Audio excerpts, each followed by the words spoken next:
YouTube, good morning once again. My name is Brutal. I'm back on a fresh character. Zuldazar, not Zuldazar, Zuldazar. I think I've already leveled a character by the name of Zuldazar, so I didn't want to have AAP mess up or anything. But here we are in Zuldazar on a fresh character. AAP is already instructing us to set our Hearthstone, so we're going to go ahead and listen to AAP. I guess, did I do a mic check? I think we're good. Let's go, baby. So, we've vol'dun, done. Nazmir, check. More like vol'dun, I don't know. But now we're in Zuldazar. We're in the third and final Horde zone. Today, I'll be doing two things. I will be leveling through Zuldazar real quick. And after I level through Zuldazar, I believe I'll have time to do it today. I will go ahead and do the war campaigns as well. Use your flight path. Pro tip, if you're ever using any movement speed items on top of this little platform, don't run off this edge too quickly, otherwise you're going to topple and it's very likely you're going to die. Very likely. Here's a cool thing, I don't know if I've actually shown this before in any of the recordings. Azeroth Autopilot, if you have a flight path you need to take to get from one quest hub to another, AAP does it for you automatically. It's awesome. It's so stinking cool. It's so stinking cool. Nivek Pro says, "Hi, YouTube." Did Brutal do a tech check on the beard? Dude, the beard's fine. I haven't shaved my head in a while, but the beard is fine. Don't worry about it. It's fine. It's fine. Hey, YouTube, we are in our robes. Oh, Coltrane. I love Coltrane. The beard is perfect. Thanks. You're so kind. So here we are in Zuldazar. We are. I've noticed a trend. It took me about 3 hours to get through vol'dun's recording. It took me about 3 hours to get through Nazmir's recording. And I have a suspicion it'll take me about 3 hours to get through Zuldazar. When the expansion launches, I suspect I am operating under the assumption, based on running these zones, or running through these zones with my leveling partner, each zone will take no longer than 2 hours for us, from me and my leveling partner. So that's going to be about 6 hours to hit 120. Blizzard has been nerfing things left and right, you know, between the strange dimensional shards, the fell meteorites. Lord knows what else they've been doing recently, so yeah. Now that we're all moving around a little bit more slowly, that's my suspicion, is it'll take me about 6 hours to hit 120, which is fine. Again, not going for a world first pace, whatever. Now you'll notice the arrow is directing me over to a quest NPC over here. My suggestion, especially on launch day, considering everyone's going to be on the dock, is as you pick up the quest over here, after you pick up the quest, you have 15 thugs to slay. At this point in time, just kind of make a little loop around the area, and if you see any thugs alive, kind of patrolling, or if you see anyone fighting thugs, whatever, just go ahead and pull them.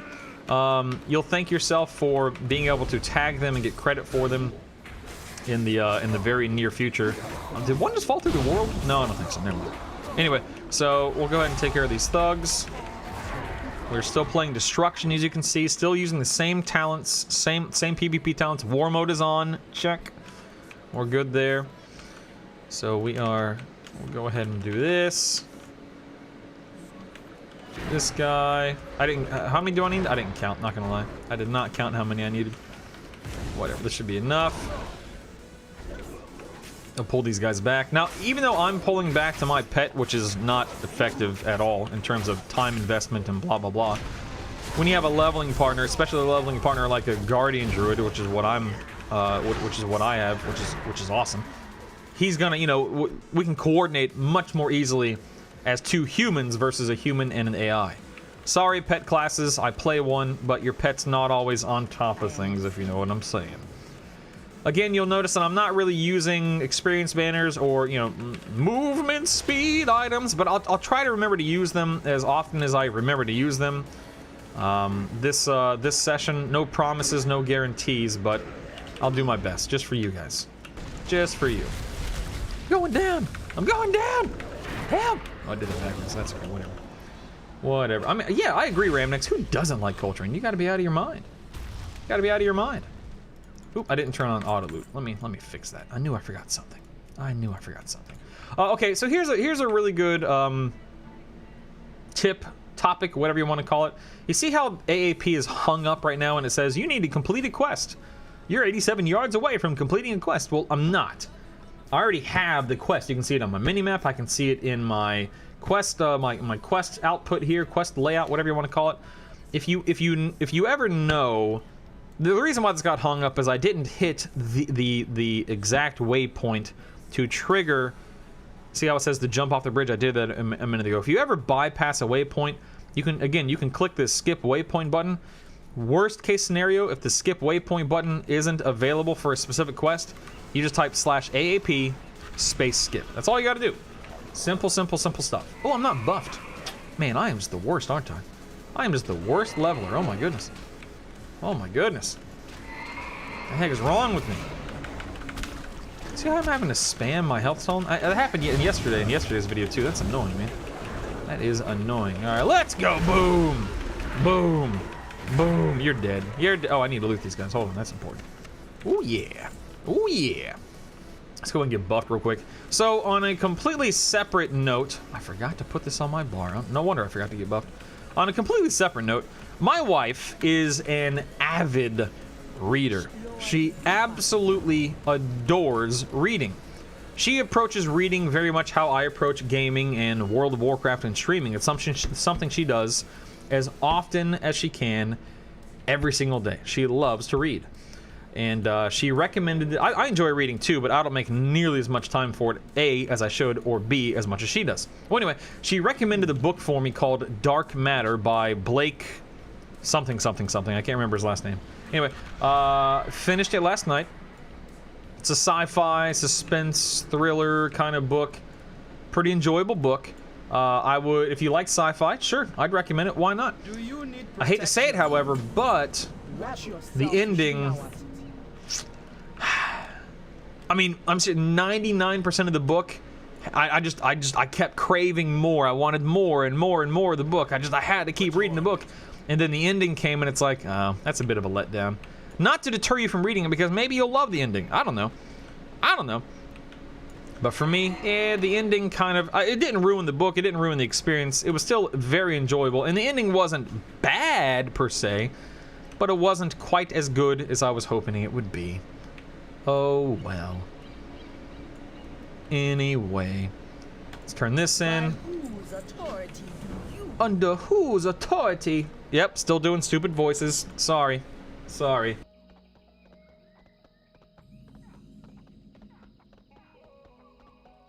Mike Bezo says, hey, Brutal. Thanks for suggesting Azeroth Autopilot the other day. I just came back to WoW. I'm loving it, starting over from level 1. Well, keep in mind, Azeroth Autopilot...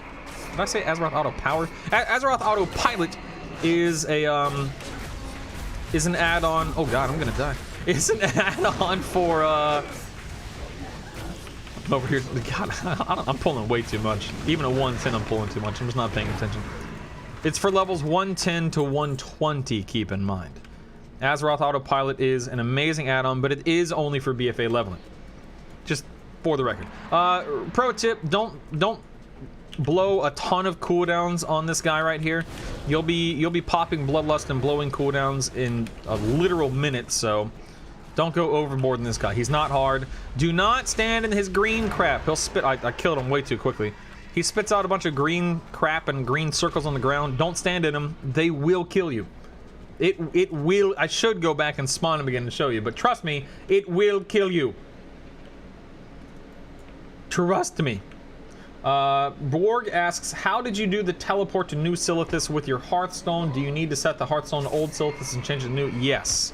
So that is exactly what you need to do, Borg, is go to Old Silithus, set your Hearthstone in the Cenarian Ward, or whatever it's called, fly back to, change it back to New Silithus, and then on launch day, when you Hearth, you'll spawn at the Old Silithus Hearth location in New Silithus, if that makes any sense.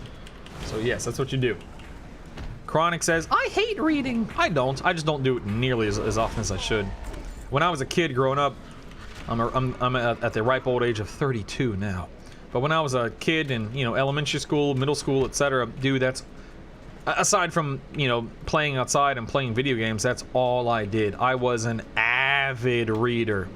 I remember in elementary school, that's it, man. Go ahead and Bloodlust here, by the way. That's all I did. That's all I wanted to do, for the most part, was just game, or game and read. And it wasn't until EverQuest came out in 1999 that I kind of stopped doing stuff like that, man. Once EverQuest came out, it was all MMOs all the time, baby. That's all it was. I'm not procking my Sefus when I should be, for the record. I absolutely should be procking my Sefus here. I'm playing like a dummy. I was gonna say something else. What was I gonna say? Dagnap. I forget. You can tell, if I had been playing a little bit better / smarter, I could have killed all 4 of these guys in the time it takes for my Bloodlust to expire. So, just for the record, you can easily, absolutely kill all 4 of these guys during Bloodlust if you're playing well enough. You'll notice again, I'm just popping potions as soon as I can. Here's a great time to mount. And here we're going to use our glider, and the glider actually helps you reach the NPC you need to reach. Just gets you right there. So, great time to use a glider right there. Run up to this guy, he'll automatically start carrying you around, and see you in a minute. Let me catch up on chat. Let's see, should get some crispy bacon for launch day so you don't have to eat food buff again while leveling. Oh, I didn't even think about it. Crispy bacon doesn't force you to eat for 10 seconds, does it? Crispy bacon just refreshes and I didn't, you know, we talked about this the other day and I brushed over that. I brushed over the comment because I wasn't really thinking about it. I am a fool. Is it the same as the TV show? No, it's a completely different. No, I don't know anything about the TV show, but pretty sure it has nothing to do with the TV show. Pretty sure. Azeroth Autopilot isn't add-on? What? Azeroth Autopilot is an add-on? Oh, wait. What? I don't understand what you guys are saying. Hey, late for the party, what's up, baby? I think I'm gonna set my Hearthstone to Oldham. Get the feeling if I set it in Old Silithus, I'll lag on the loading screen. I mean, you're probably not wrong about that, Namar. Oh, boy. So far, everything has been just so straightforward and so simple and easy here in Zuldazar, as you guys can see. There's really nothing complicated about the quests or the approach, the layout, the route in Zuldazar. It's very... Oops, I didn't click that. It's very, very simple. This is your first bonus objective in Zuldazar, if you're following AAP, that is. This bonus objective is one of the easiest to complete, IMO. It encompasses a huge area. There are a ton of mobs to kill, and these little murlocs, you see these little murlocs right there, the little baby murloc, the one that just ran off? There are clusters of baby murlocs everywhere around here. And if you run over, not trample and kill, that's terrible. No, but if you run over them, like as I approach them, they'll scamper off, and they actually yield a decent amount of credit just for running into them. So, super easy bonus objective. Nothing complicated or difficult about this one. Just follow your waypoint as per usual, do what you got to do, and move on.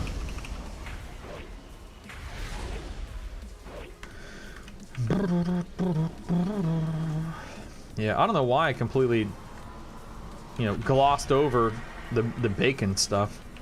That was pretty dumb of me. But thankfully, you guys are here to set me on the straight and narrow. Oops, I'm over here on autopilot, no pun intended. There's a little snail guy right here you have to click. His name's Spitzy. Watch out for old Spitzy. Put these guys down. Will you have finished every zone main story quest before 120 if you follow AAP? Almost, Ixon. The only storyline quest that you actually do not finish with AAP is the final quest, which is super easy. The final quest in vol'dun, and the reason why AAP doesn't direct you to the final storyline quest in vol'dun is due to the fact that it takes, a decent amount of time to reach it. That's the only reason. You can absolutely go and do it. It doesn't take that much time. and it's not difficult. But here, I'll show you what I mean. My vol'dun map isn't open on this. Hello, my vol'dun map isn't open on this guy, but let me see if I can. So, AAP, you conclude Azeroth autopilot here at the Sanctuary of the Devoted. This is the last place that AAP takes you in vol'dun. The last quest, what is it? Is this Scorchant? The last quest is right here, like, there's a, I can't remember what it's called. There's a big building and structure here that General Jack Rosette breaks into, or something like that. And it's just there's travel time involved, and it's in a cave, so you can't mount when you're in there, obviously. There are some, not elites, but there are some NPCs in there with more HP than your average NPC, etc., etc., etc. So it takes a while to get there. It takes a while to get through the cave. Then you have to do the boss fight at the end of the cave. Is there a turn-in at the end of that as well? I can't remember if there's a turn-in at the very end of that too, but the point is, it just becomes a little bit cumbersome in that regard. Just a little bit. So AAP elects to skip that one quest, but yeah, Zuldazar gets finished, Nazmir gets finished, and then you can go back and finish that one quest at the end of vol'dun, and you're good to go. But keep in mind, as I've been saying all 3 days across all 3 recordings, using AAP, you are guaranteed to hit 120 by using the add-on. You're guaranteed 120, obviously, and you're guaranteed friendly, if not honored, with the reputations that you're leveling the reputations you encounter while leveling will be at least friendly, if not honored, is what I'm trying to say. So you don't have to worry about not having stuff unlocked or not having the reps you need or whatever the case may be for world quests. You're good to go, man. If you use AAP, I promise you'll be good to go. Just follow along, and you'll be fine. It's really that simple.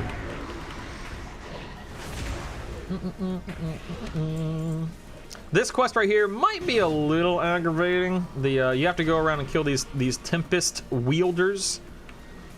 And if there are a ton of people here, you know, doing this quest, killing the Tempest wielders, etc., it could get a little aggravating, waiting for them to respawn, trying to get what you need from them, etc., etc. So, just keep that in mind.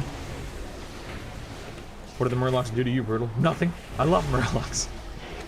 Wow, that's the fastest that they've ever dropped. Good grief. Those are the 5 scrolls I need. Now we just got to release some Tortallin from their cages.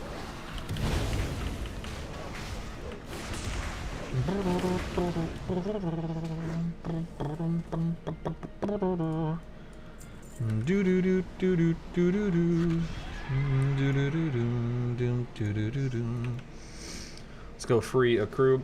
Nivik Pro says, is your leveling document bugged, or am I just looking in the wrong area? It's not bugged, nor are you looking in the wrong area, but you are overlooking the fact that I've stated in multiple locations on the document that it is a very large work in progress that I'm still updating from Legion. You have to remember, in Legion, the Google document that I made was an entire leveling guide, very much like AAP, except for instead of it being an add-on, it was a document. The leveling guide, or the leveling companion, I guess is the better way to put it, is just to complement AAP. It's something you'll want to read and something you'll want to review. I'm locked in comments or whatever. Prior to AAP launching in a few days, to make sure you have all your ducks in a row. It'll go over quests and locations and items and tips and tricks and all that jazz. So it is still being converted and adapted and updated from Legion, and it should be done very soon. I was working on it last night. I would be working on it right now, but I got a stream, baby.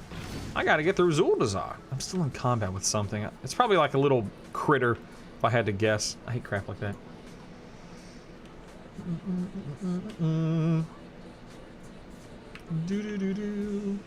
Trying to catch up on chat. Good morning, sister. I'm always having fun, man. I can't complain. I'm always having fun.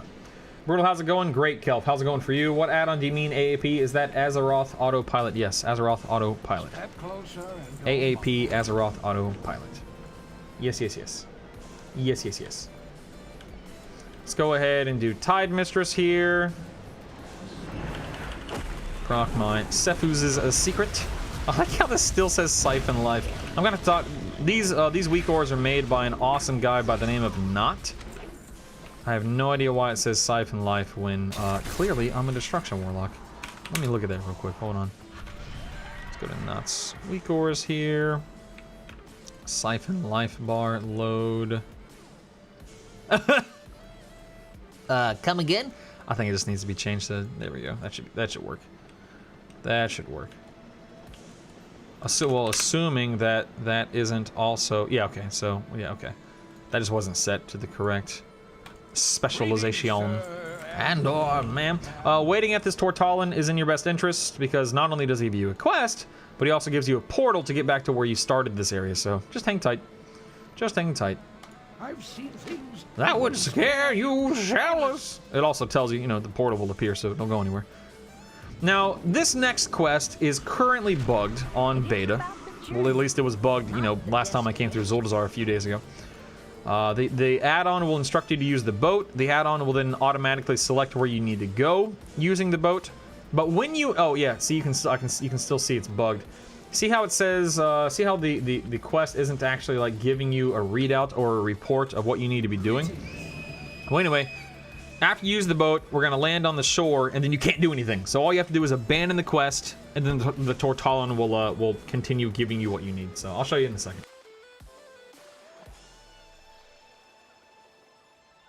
Yeah, if you have a Darkmoon cannon, you can find places. I don't have a Darkmoon cannon, not because I don't think they're useful, but because I just haven't bothered to get it. Yeah, Darkmoon cannon, I'm sure you can use it, especially probably in Zuldazar. There are a bunch of hills, and the jungle terrain makes things a little bit weird and wonky from time to time. Borg says, we noticed that you get the quest wherever you are in the world to go to Silthus. Yep, that is correct, Borg. Yep, we've tested that yesterday. We tested that today. As far as we can tell, you can literally be anywhere and get the quest to go see Magni and Silthus. That is correct. Will I be skipping this place on my route? Maybe. We'll see. Teddy and I are doing a timed run on Friday, I think, so we'll see. We'll see. What document link? Where's your document link? Give me the document link. Just type in, guys, read the bottom of the screen when the pop-up message comes up. Every stream you should be reading what comes up on the bottom of the screen. It's like on a 2 or 3 minute timer. If you type in the command leveling, not level, but leveling, it'll populate the link in Twitch chat for you.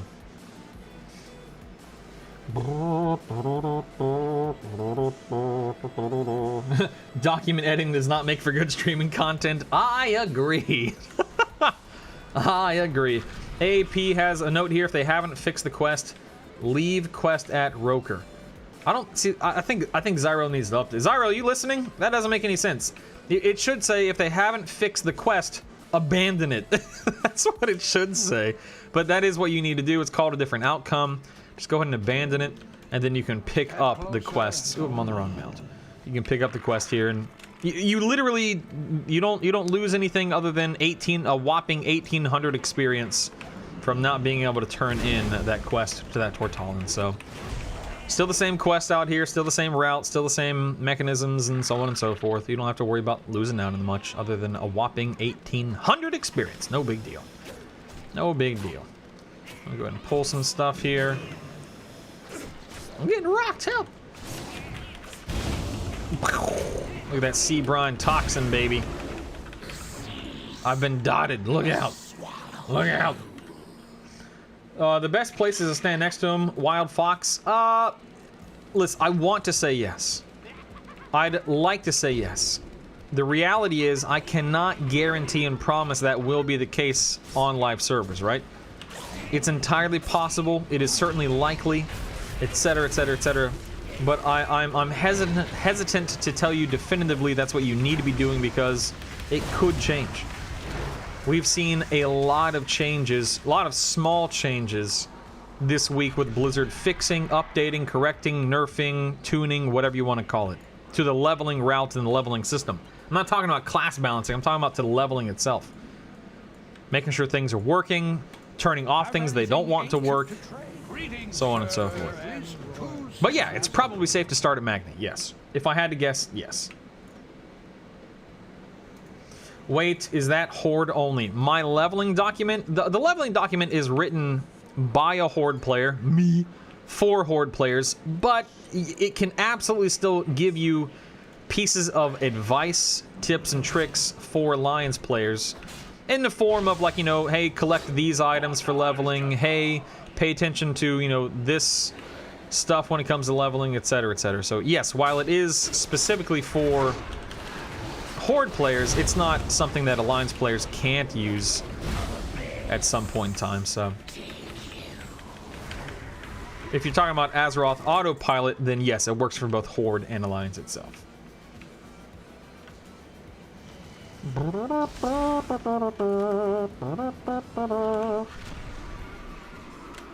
So far, no issues or complications with the add-on and with leveling. Right here, we're just running around disguising some things. And we are collecting some chunks of Naga flesh. Mmm, tasty. Naga. Yes. So we'll collect some Naga flesh here. Get these guys. Pull them in. The sea swallows you. Is it only one quest from Chromie? It made me sad. Yeah, so my understanding with Chromie quests, just to give everyone a little bit of context as to what Zyrel and I are talking about. Yesterday, after we finished recording Nazmir, we were trying to figure out if there were any other quests we could pick up to turn in when BFA goes live. And I never did my Chromie quest because I just didn't care to. Just not something I wanted to do. It's still not something I want to do.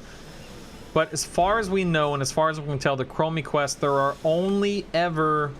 oops, I'm going the wrong way. There are only ever up to, at most, 2 quests you can turn in before you have to do another set of quests.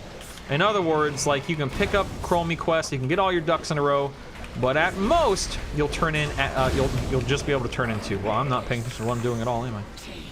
Uh-oh, no big deal, I should be fine. So... the question then becomes, is it really worth it? Because you have to, you have to... I think most of them are picked up, completed, and turned in at the, in Dragonblight, at the Worm Crest Temple, or whatever it's called, I think. There's like, I think there's at least one you can turn in at Dalaran, but it might be like the final quest. I don't know. Like I said, I didn't do them. But I started experimenting and testing them yesterday, and it just... It's probably not worth it just for my sanity. I just don't, again, I just don't want to do the quest, so I probably won't do the quests. Ultimately, man, I'm not gonna have like anything to turn in. It's bad. I have so very little to turn in. I'll have my mining quests and my herbalism quests, so that's cool. I'll have some Orgrimmar quests, that's cool. But and I'll have my Falcosaur quests, that's cool. Let me look. Falcosaur, Orgrimmar, mining, herbalism. That's about it, man. I don't have anything... I keep jumping on my flying now. I don't have anything fancy at all when it comes to turning in quests. Sigh. Warlocks, give yourself a swim buff, baby. You're welcome. Suck it, everybody else. I guess except for druids or anyone else who can swim faster. I don't know. Whatever. Any concern of getting repeatedly ganked with war mode on? No, Skigs, not really. Can it happen? Oh yeah, of course. Will it happen? Probably not.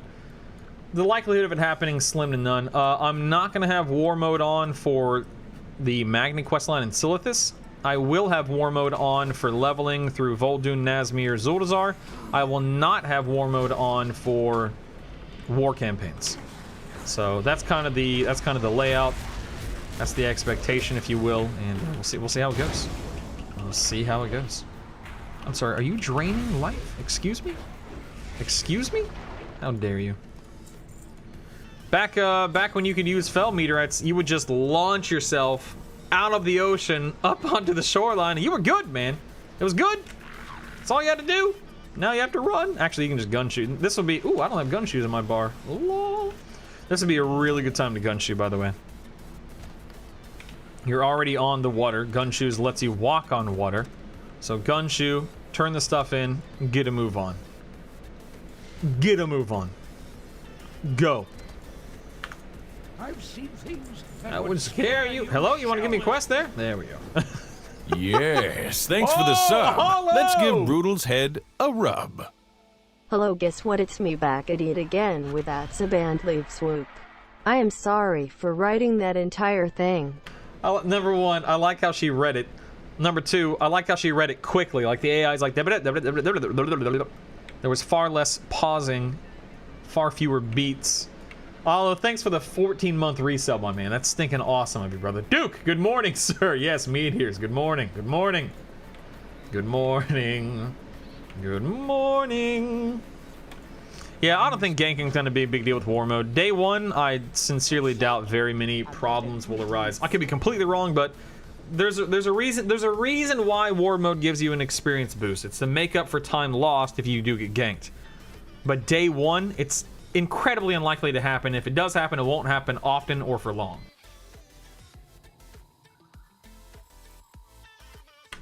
Vix, what's the fastest time that it's taken you to reach 120? I did it in 5.5 hours with my leveling partner, but that was a week and a half ago when meteorites still worked. Womp womp, womp womp. Stinking meteorites. Stinking meteorites. Can't you just use any quests from the Broken Isles? Yeah, absolutely, but I don't have quests from the Broken Isles. I've literally done every quest on the Broken Isles outside of the ones that I've already listed. Falcosaurs, Chromie, mining, herbalism. Like, it's there. I have nothing. I did everything in Azuna, High Mountain, Stormheim, Val'sharah, Suramar, Broken Shore. I've done it all. So for me, I gotta make do with what I got, you know? What I got. Love is what I've got. Yeah, remember that. There are account-bound daily pet battles you can save. I use them to level my alts. Yeah, I haven't. I'll be completely honest. I haven't really put forth a lot of effort into doing those because pet battles. My understanding, Niece's Pieces, my understanding with the pet battle dailies is you have to go around Kalimdor, and then you have to go around Eastern Kingdoms, and you have to do all of the pet battles across those continents. There's like 5 or 6 or something like that across the continents, and after you do those 5 or 6 or however many pet battles there are, then the daily quest unlock. Is that correct? That's my understanding. I don't know if that's correct, but that's my understanding. Somebody correct me if I'm wrong, please. And you think people are going to ignore each other in Silithus? Most people, yes. There will be people ganking very much intentionally in Silithus. Guaranteed. Guaranteed. That's just how it works. That's just how it works, man. So be careful in Silithus. If you leave a war mode on in Silithus, be very careful. You have to keep in mind, the experience you gain in Silithus through the Magni quest line is very, you gain very little experience with that Magni quest line. You lose a lot more than you gain with war mode in Silithus. Does that make sense? If you get ganked, if you get slowed down, even by a few minutes because of war mode in Silithus, you lose so much more than you gain with it on. My recommendation, do not have war mode on in Silithus, just in case. Because if someone kills you, CCs you, slows you down, you also have to keep in mind, I could be wrong, somebody please correct me if I'm wrong on this topic too, the little seal or whatever you want to call it that you click to go into the Chamber of the Heart in Silithus is a casted, it's like a castable, it's a casted ability or whatever you want to call it. And what that means is if someone damages you, knocks you back, CCs you, disorients you, stuns you, fears you, whatever, you have to start the cast over again. So if there's someone there AoEing on top of that seal, you're done. You know, you're done. So again, I know I'm beating a dead horse. I would advise you not to have war mode on in Silithus. I'm just saying. There's almost nothing to gain by having it on. There's so very little to gain by having it on. Thanks again, Olive, for the resub, baby. Urgh. Oh my. Oops, wrong key down. Meteorites have not worked for a week now. Gunshoes still work, but meteorites and strange dimensional shards do not work. Type in the command leveling the dog. Leveling. Leveling.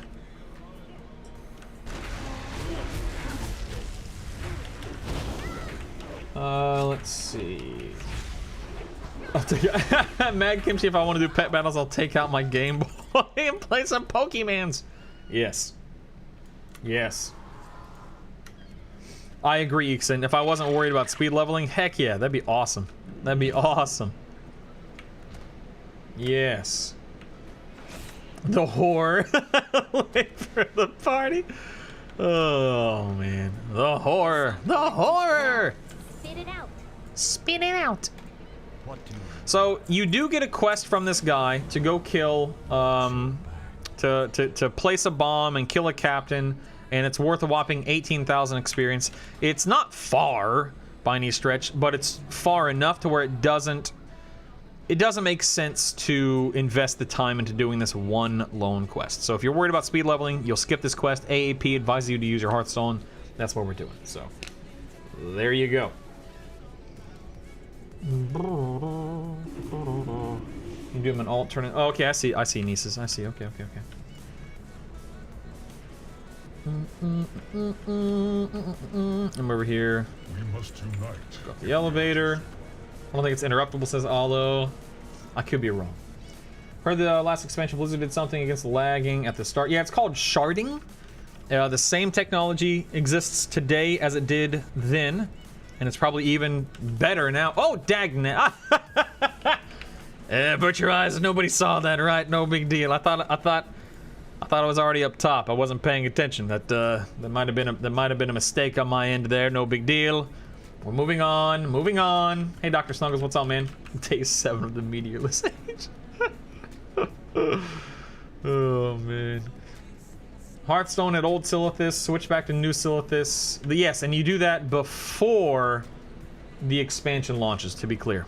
Before the expansion launches. Hours, days, weeks, months, years before the expansion launches. I just want to be perfectly clear about that. Before. Nice, a document. I told you I'd make the document. I haven't finished it, but I told you I'd make it. I'm not a liar, I swear. The reason why I didn't glide immediately upon jumping off is you're coming down here. So you don't want to be super duper high, otherwise you're just wasting time. You think I'll live if I... Yeah, I'll be fine. I'm not gonna die here. Oh god, that was close. Oh man. Get a health stone out. Bye, Alo. Appreciate you, man. Be sure to insult him. Wait for the party. Oh man. I have no idea, Ernie. There's no basis that... I have no idea, Ernie. I have no idea.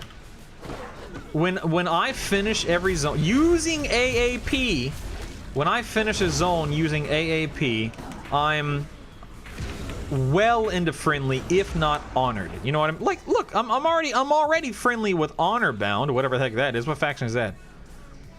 Disrupting the alliance operations and cold tiers. I don't even know what the honor bound is. I'm halfway through neutral, and I'm literally about 15% of the way through the zone. Like, my point is, what is the honor bound? That's not the Zandalari rep, obviously. My point is, using AAP, as I have stated many, many times, guarantees at least friendly, if not honored, with the reputations that you're getting in the zones, and it guarantees level 120. In you know, not record time, that's not the right phrase, but in no time flat, lickety split, super duper fast kind of a deal. By the way, these acolytes, when they're killed, you know, they respawn like any other regular mob, so you might need to run around and find acolytes in any given area. Just use the mini map to see how far the acolytes stretch, and do what you got to do for the quest. Why did AAP make you turn in that single quest? You don't get a follow-up if you do all 3 quest lines, right? Well, I'm sorry, Eekson, what quest are you talking about, Eekson? What are you talking about?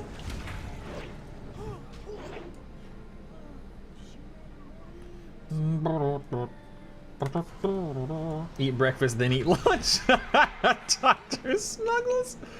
Is the Siege of Lordaeron required to do it? Siege of Lordaeron is available this week. Do it this week. Because yes, as far as I know, you have to do it to unlock. I think. I mean, that's how it's always been in the beta. But yes, you have to do it to access. Oh, right, real quick. Pause. Well, at least. Shut up, Brutal. Here's one. There's 6 of these things. There's one right there when you first start. One right there. That's 2.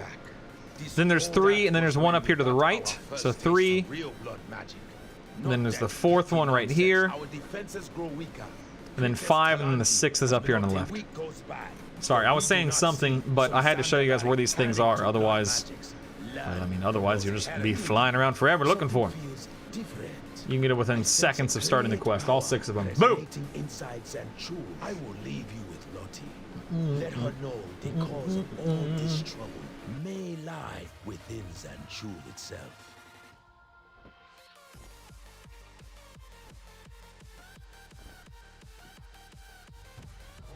Gotcha, Ixon, gotcha. Gotcha, gotcha, gotcha, gotcha, gotcha. Let's go. This is actually so if you're leveling with a partner, one of you should be running over the pterodax hatchlings. Should look at that. I love that. Should one of you should be leveling, or not leveling, should be interacting with the hatchlings. One of you should be pulling the large pterodaxes. When Teddy and I come through, Teddy's my leveling partner. I gun shoe, and I start slapping some pterodaxes around, and he starts pulling and killing some larger pterodaxes. So this is a great time for Gunshoe. Keep in mind, you do not want to damage anything. Don't dot anything. Don't attack anything. Just run over your pterodaxes. Gunshoes allows you to do it lickety split. You get the last 3 you need right here. Boom! Gunshoes lasted the entire time, baby. That's what I'm talking about. That's how you optimize Gunshoes right there, partner. Yeah, I'm the best. That's what I'm talking about. Yeah, definitely get your siege done. Absolutely, yes. Get siege done. It was really nice of Jenny to be absent for fighting the Legion. We could have used a one-woman army. Yeah, don't even get me started. Don't even get me started. My understanding is that you have to do the 3 main quest lines in Zandalar after you get the next quest. So turning in one quest line does nothing. I don't know what you. I'm not following Ixon. What are you trying to say or trying to explain? I'm sorry. Can you spell it out for me? I'm dumb. Spell it out for me. Why am I drain lifing? I have no idea. I have no idea.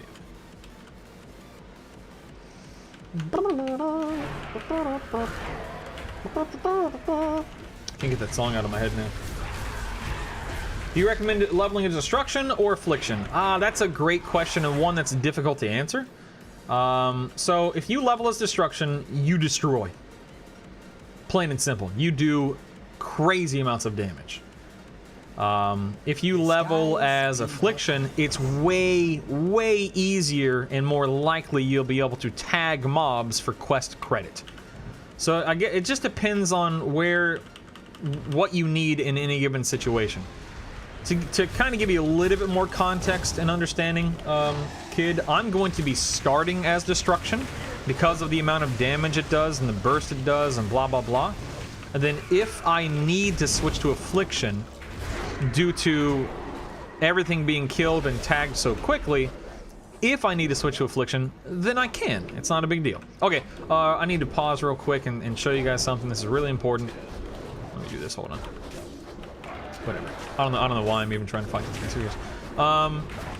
So something about this specific building, Hall of the High Priest. You're going to see a ton of altars. There are Gonk's altars right here. Gonk is a guy we'll be seeing and meeting Gonk here pretty soon. Gonk's altars are right over here. There's nothing behind me. Each one of these altars, as you've seen in the other leveling videos and other streaming sessions, they yield buffs. You have to kind of do the lowest quest lines before you can access their buffs. On this character, I haven't unlocked any of the Loas yet. I haven't met, unlocked, said hi, greeted, helped any of the Loa yet because it's a fresh character for this leveling session in this video. However, on live, if Zuldazar is your final zone, which is what I recommend, vol'dun, Nazmir, Zuldazar, for the reasons I'll go over the reasons again in a minute, even though I've gone over them a million times. When you come to this building, this structure, and you have, Akunda's buffs, Krogwa's buffs, that's Paku, she's up above. That's Gonk, he's up above. Bwansamdi's buffs. You can pick whatever one makes you happy and continue on. Just move on with your life. It's nice having the extra buffs, and you can do it every time you walk through this building. So, pro tip. There you go. Don't say I never did anything for you. Hey, Argus mining quest and Imperium also provide experience. As far as I know, yes. Where do you turn in those quests, though? That's the question, right? Like, where is the turn in for those quests? I don't know. Is it on Argus itself, like on one of the 3 Argus zones? Because if so, it's probably not worth the travel time getting to them. I'll have to test it. I don't know. Imsturja. We'll have to find out. Time will tell. You do come back through here another time, by the way. You have to beat up a bunch of spiders. Now up here you're going to fight a named. There are 4 totems up here. Each one of them gives you a different buff, and the buff persists even after you leave the totem, I think. We'll find out. Pop your cooldowns here. I think, is it safe to Bloodlust here? I don't remember, whatever. I'll just go ahead and Bloodlust here. I can't remember if this is the best time or opportunity to Bloodlust, but you can see here, this guy will go ahead and jump on you and kind of throw you up into the air. So if you want to run away from it, that's fine. You can also stun him, fear him to stop him from doing it. But again, as you stand, well, it's gone now, but they show up as debuffs, but they're actually buffs, so. Like Earthen Claw, damage taken reduced by 30%, nature damage inflicted every 2 seconds, gaining 11% health and mana every 2 seconds, etc. Here's one of the big not quest lines, but big decisions of Zuldazar. After you turn in this quest, you have to choose whether to follow Gonk the Raptor or Paku the Pterodax.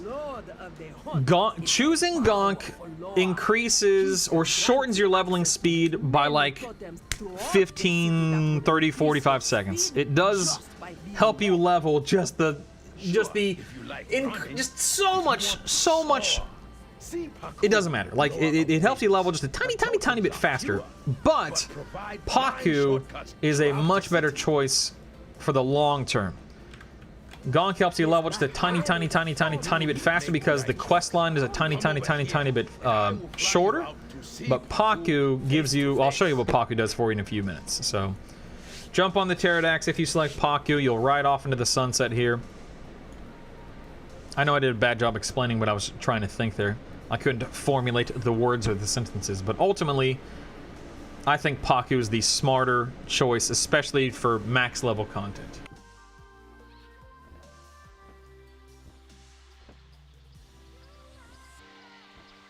I don't know, Duke, we'll have to try. I really don't know. I haven't done anything on Argus because I don't have anything on Argus other than, I guess, the mining stuff. So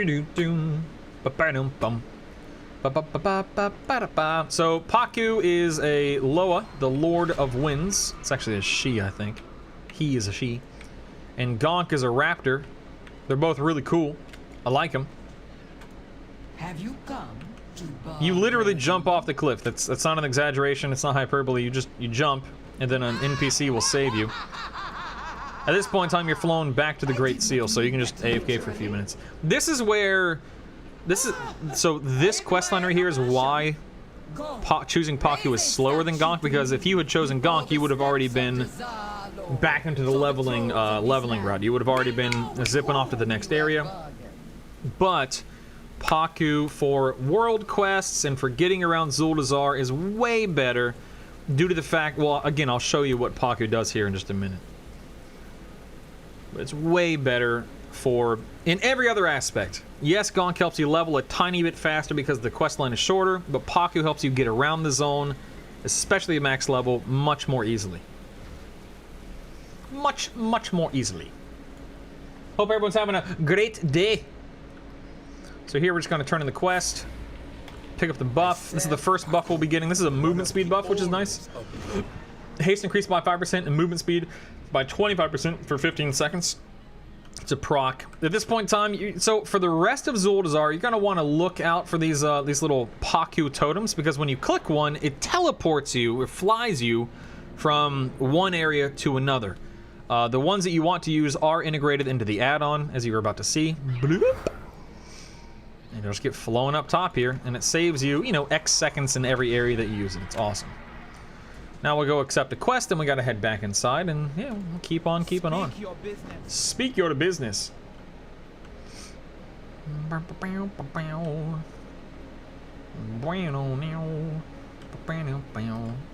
you know who I am? Do you know who I am? Meekin says, talking about the main storyline of Zandalar. At the start, you get 3 quests into 3 different areas. You need to finish all 3 quest lines and then get back to the throne to get the next one. I'm wondering why you AAP go to the throne already after all. It's just about travel time, Eekson.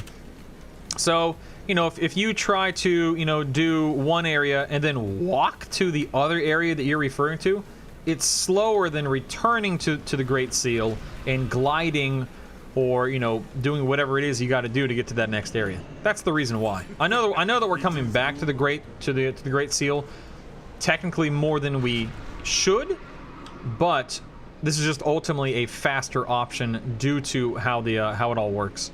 You'll notice I'm actually running down here. The area that I'm going to next is here. Let me see if I can see it real quick. Where is it? The area that I'm going to next is like right there. There's a tree hidden, or hiding it, I should say. So I'm just gonna go ahead and glide. Back when we could meteor, God rest their souls, we could just, oh God, no wonder they nerfed him. It was so easy getting around. Hey, typing on my phone? Yeah, me too. Can you explain why you choose Zold? Oh yes, I didn't go over that. So, I recommend vol'dun first, Nazmir second, Zuldazar third for the following reasons. I think my reasoning is sound. Feel free to talk about it, agree, disagree, poke holes in my theories, and so on and so forth. I don't mind. I say this every single time I stream. If you guys think there's a better way to do something, speak up, let me know. We can talk about it, figure it out, make a decision. But anyway, vol'dun, first zone. Vol'dun is the first zone that you should go to due to the fact that vol'dun has more elites, mini-bosses, higher HP / harder hitting NPCs, etc. than either of the other two zones. If you attempt to do vol'dun at 118, 119, can it be done? Well, yeah, of course. That'd be stupid if it couldn't be done, right? Well, of course. Is it harder to do vol'dun at 118, 119 than it is to do, say, Nazmir or Zuldazar? In my opinion, yes. You have your legendaries. You have scaling in your favor from 110 to 116, and you'll be done with vol'dun by 113. So all those quests that have you killing, you know, Zarako and then the Pirate King and so on and so forth, all those quests are so much easier to do at 110, 111, 112 than they are, you know, 118, 119. That's the main reason why I recommend doing vol'dun first, is because it's much harder at a higher level. Nazmir, the reason why I recommend Nazmir second isn't because Nazmir is necessarily easier to do it at X level or faster to do it at X level. It's just because Nazmir is an easy zone. You just get in, get out. It's very linear, nothing complicated, not much can go wrong. You just get in there, get the job done, and move on to Zuldazar. But Nazmir being second is ultimately because I think Zuldazar should be third because of your war campaigns. So war campaigns are this thing right here where it says reporting to Thanos. You get a war campaign at level 110, your second one at 114, and your third one at 118. Now, why does that matter? So if you can gather up your 100 war resources and go do your first one at level 110, 111, whatever you want. You can absolutely do that. And then at 114, you could absolutely go back into Thanos at the port of Zandalar and do your second one. And then at 118, you could go back there again and do the third one. But that's a lot of additional travel time for no reason. If you choose Zuldazar third, when you ding 118 and you head back to Dazar Lore, you head back to the Great Seal, you're back in again. You've already seen me come back here twice. When you come back to this area to turn in a quest, to continue the quest chain and whatnot, at that point in time, you can make a conscious decision and you can head down to the port and you can do all 3 war campaigns at 118 or 119, whatever you want to do, and get them done in one fell swoop without having to go back multiple times and without having to leave an entirely different zone.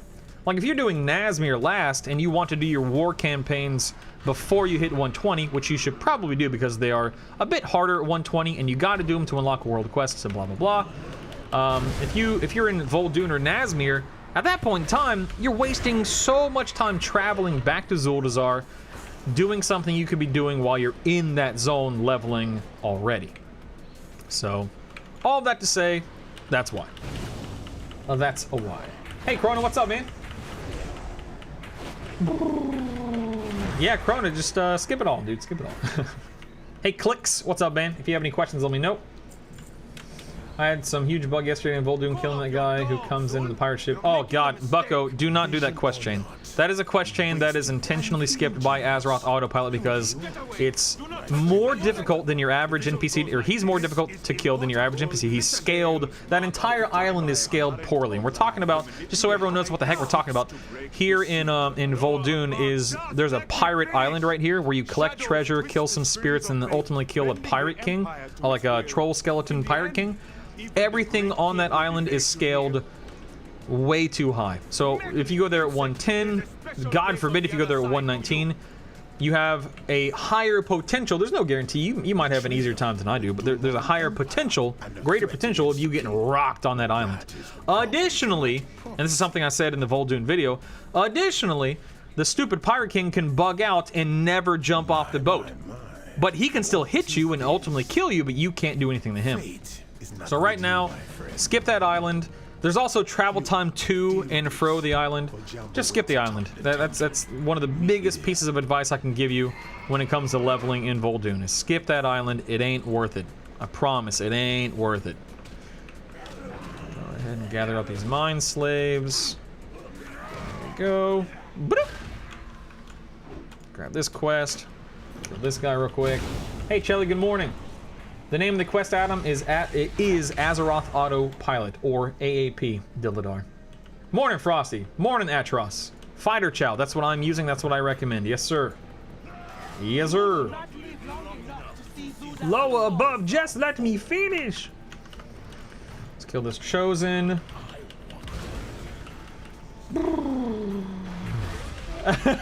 Bucko, it's been bugged for weeks, man, if not months. I'm trying not to exaggerate. I don't like embellishing stuff that, you know, can ultimately lead to helping someone. Yeah, dude, that quest chain has been bugged for a while. It's annoying. Not much you can do. I guess this person doesn't know to free the mine slaves. I guess I really don't know. Oh, okay, that's cool. I think his eye beam killed him before my cataclysm landed. Oh man, yeah. Start with that quest line, Umsus. Absolutely, that's exactly what I'm recommending. Definitely start with, focus on, and ultimately only do that quest chain. Absolutely, yes. That's a great idea. Great idea.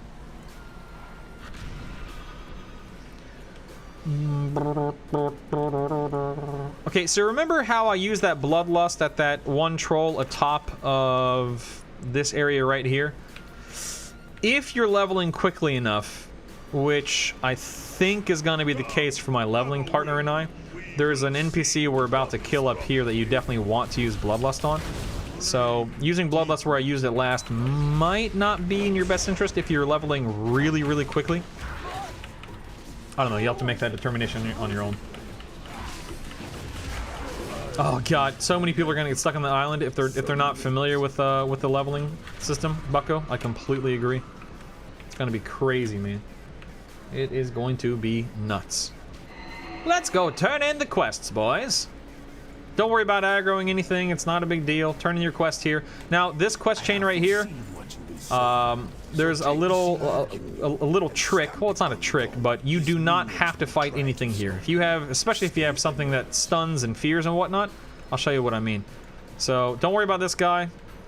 Just let him swing on you. I mean, you can kill him if you want to. It's not really crucial, critical, necessary, etc. Go ahead and stun them if you have something. You'll proc your Sephuz. It'll help you run that much faster. Then you can run over here, click this bad boy, and then run back to Zul. Yes, this is Zul, the raid boss. Spoiler alert. You'll run back to Zul and turn in the quest, and then you ultimately phase, and you don't have to fight anything. You can absolutely fight it if you want to. Do you have to? No. This is the guy that you'll want to bloodlust on. I tire of this game. You delivered your message. With this guy, try to stand, if you're a ranged DPS, try to stand like right about where he spawns, right about where he's RPing, because he's gonna start here, then he teleports to the gong, then he heads over here, and then he dies. So, as he's running around like that, It is you who will die. it is you who will die here. Rock my Sephuz again, but as he teleports, if you stand where I'm standing, you'll be able to you can stand elsewhere too, but as he's DPSing, your cast won't get interrupted, etc, etc. So the things that he's spawning, you don't have to fight. You are strong, but my side is stronger. My side is stronger. Get these guys down. He about to die. You dead. You done goofed, son. Turning the quest of Zul. But anyway, standing where I stood just allows you to cast, you know, wherever you need to cast. So nothing will be interrupted. You won't be chasing him. Now, if you're a melee, well, too bad, melee. Sucks to be you. Stinking melee. Warlocks for the win. Range DPS for the win. Go ahead and cancel my gun shoes here. You'll notice I'm low on health. No big deal. No big deal. Let's go ahead and voodoo gentle Benjin over here. Oh, the question I was just on. This is I done goofed. I should have reminded you guys during RP events like what we just experienced. I was talking about where to stand and what you should be doing, and I was just thinking about how to help you guys, you know, up your deeps. But back there, because there was a solid 30-ish seconds of RP, that's when you should have been repairing. That's when you should have been selling and clearing your bags. If you're an enchanter, you should have been disenchanting, etc., etc. It's really important in terms of just, you know, min-maxing your time investment when it comes to leveling, that during RP events, during forced downtime like that, get your rebuffs, do what you need to do, and move on. Let's go get some flowers and some intestines. Flowers and intestines. Mm-hmm. Yum, yum. Get this Dimetrodon over yonder. Get these Dimetrodons. I think you have to pull these guys in. Yeah, you do. Here we go. What are you doing over there? What are you doing over there, Dimetrodon? Get over here. Unbelievable. Make sure you loot these guys. You do have to get their the pods or the intestines or whatever the heck they are. Late for the party? Shut up. Late for the party is making fun of me because I had a difficult time doing the postmaster quest. Shut up, you jerk. Health is just another resource. Agreed. Atros. Agreed. After your bathroom break, run fast. It's not, who can't hold their bladder for 6 hours? Good lord. Unless you have a medical condition. Good lord. Just hold your bladder. You'll be fine. I say that, and then I'm gonna be the guy that I gotta go pee. I gotta go pee. I'm gonna be the guy that has to go use the restroom. Hey Mew, you can cheat on Postmaster. It's super easy. The only thing that I was able to do for Postmaster that gave me, you know, an edge, so to speak, was download a weak ore that kind of displayed where everything was, like above the tubes. So it was, and it took me X tries because I kind of had to learn where all those little towns and stuff were, because I don't know where all those towns are. Are you crazy? I had no idea where those things were, man. That was nuts. I like how I'm running toward this this neutral Dimetrodon as if it's going to attack me. No big deal. Loot these guys, then we'll go get some little wind serpent things or whatever. Let's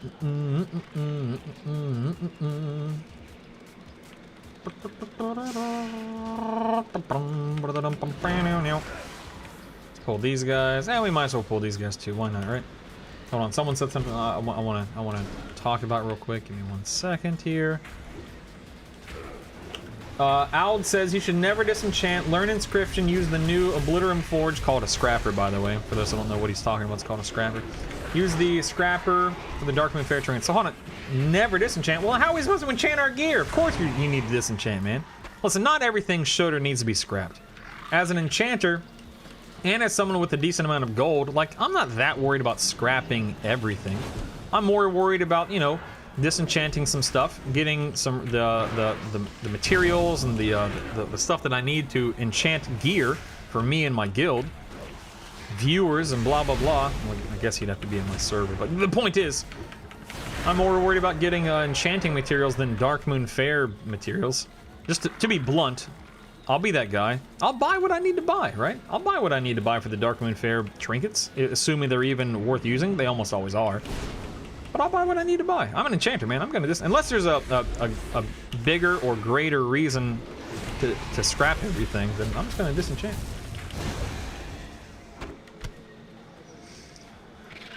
Let's go ahead. Oh, this is a really Using gun shoes here is fell meteorites. Using gun shoes here is probably a good idea considering how far of a run some of these runs happen to be. So just keep that in mind.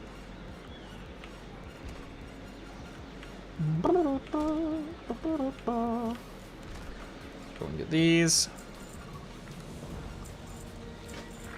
We'll head back. We'll apply the aggression formula and shrink old Binjin.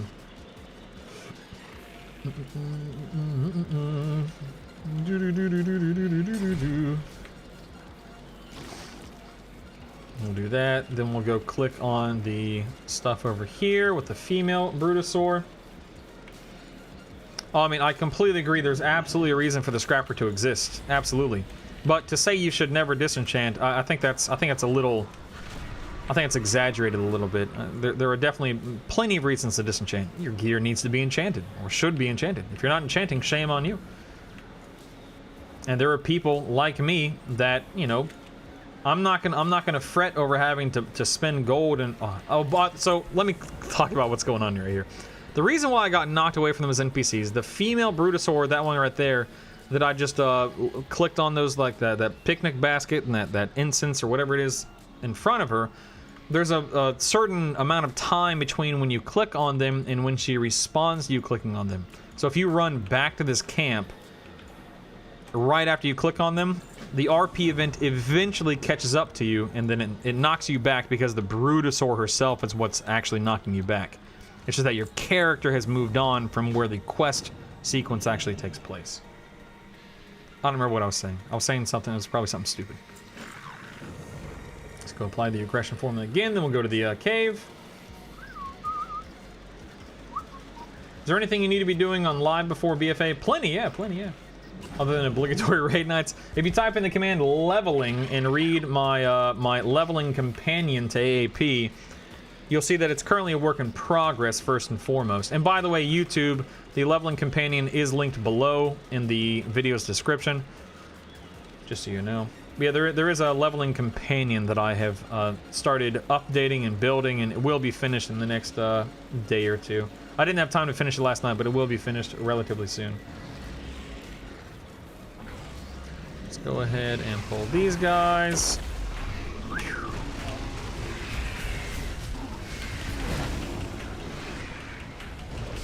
Dagnabbit, knocked me back during the... Quit knocking me back, dagnabbit! You stinking jerk! Make sure you loot this guy, you need his head. Then we can go ahead and... Gunshoe is about to come off cooldown again. So we'll go ahead and use our Gunshoe once more.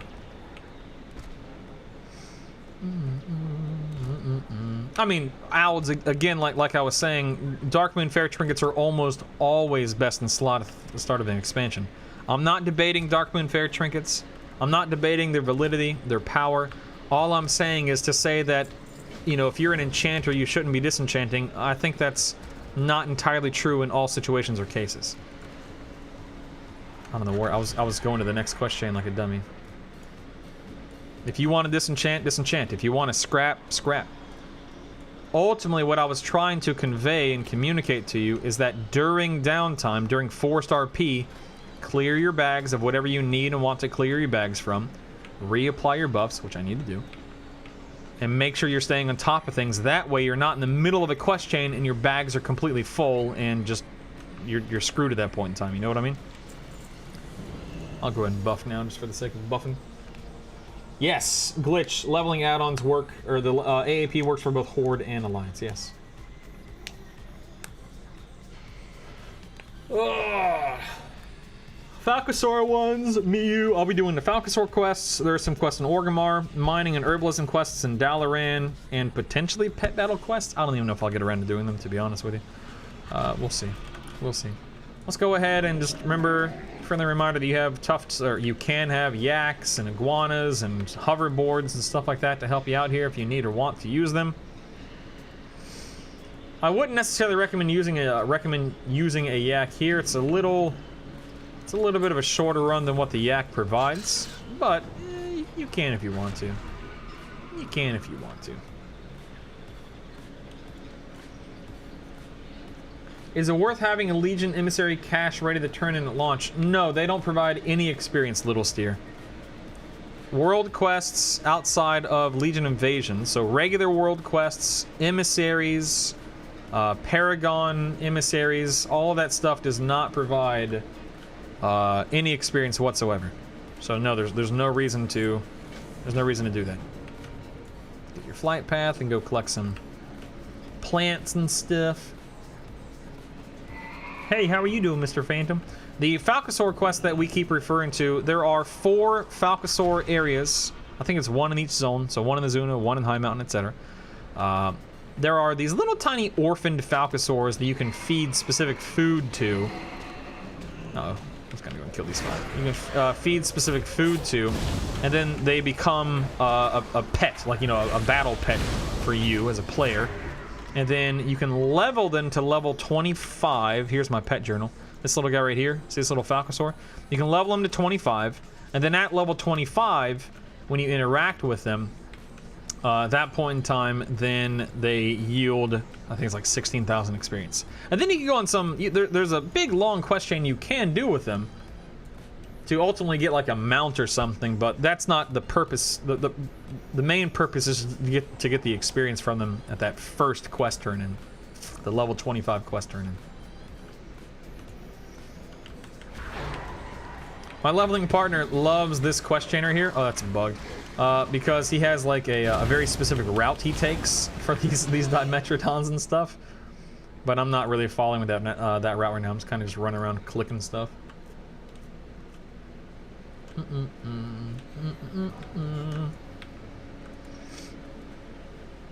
Other than BFA prep, is there anything you're doing on live? Nope.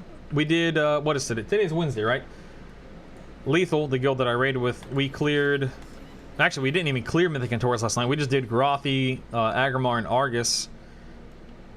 Got, I think we literally finished getting everyone their mount last night.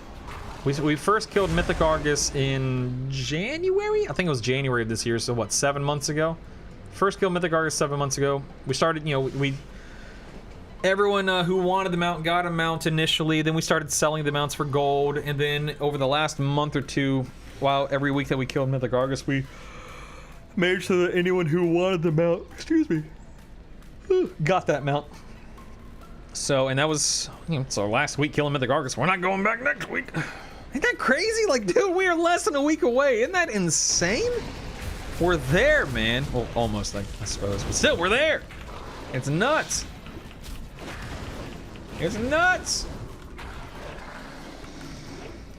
How many hours does it take to level up from 110 to 120? It really just depends. MSQ. It just depends on your class, your specialization, your understanding of how leveling works. Have you leveled on beta?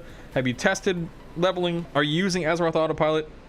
What's your item level? What consumables are you using? Are you using speed items like sky steps and gun shoes and gems and furs and stuff like that? All of that comes into play. That being said, if you are just I don't really know how else to describe it. If you are a quote-unquote, you know, average or, you know, slightly above average player with firm and good understanding of your class and leveling, and you've leveled through many expansions and you're using Azeroth Autopilot, it'd probably take you, you know, 8-ish hours. Could take 10, could take 12, could take 6. Are you literate? Can you read and follow an arrow? You're good. Don't worry, you're good. Let me talk about these quests right here. So there are a variety of quests in this area. However, there is a quest down in this little pit right here that sucks. See these Ravasors and Egg Snatchers and whatnot? And you see this little hatchling? Actually, is it the hatchling that you get?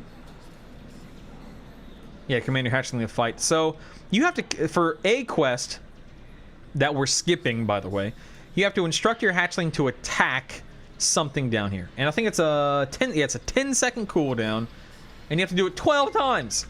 It is unbelievably aggravating and unbelievably slow. So Azeroth Autopilot instructs you not to do that quest, and you do not finish that quest chain because it is unbelievably slow. Just putting it out there. Also, there was a quest chain to turn into like this little raptor type creature back here in this area where my mouse cursor is right now, that we intentionally skipped as well because that too is an annoying and longer quest than it should be. So This is just a friendly reminder that Azeroth Autopilot does intentionally skip certain quests just to expedite your route to 120. Just putting it out there. Putting it out there.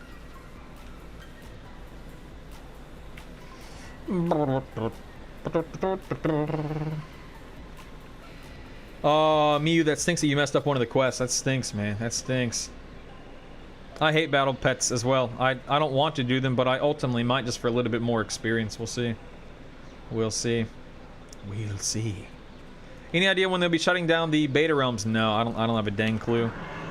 Sometime soonish. It could be this weekend. It could be after BFA launches.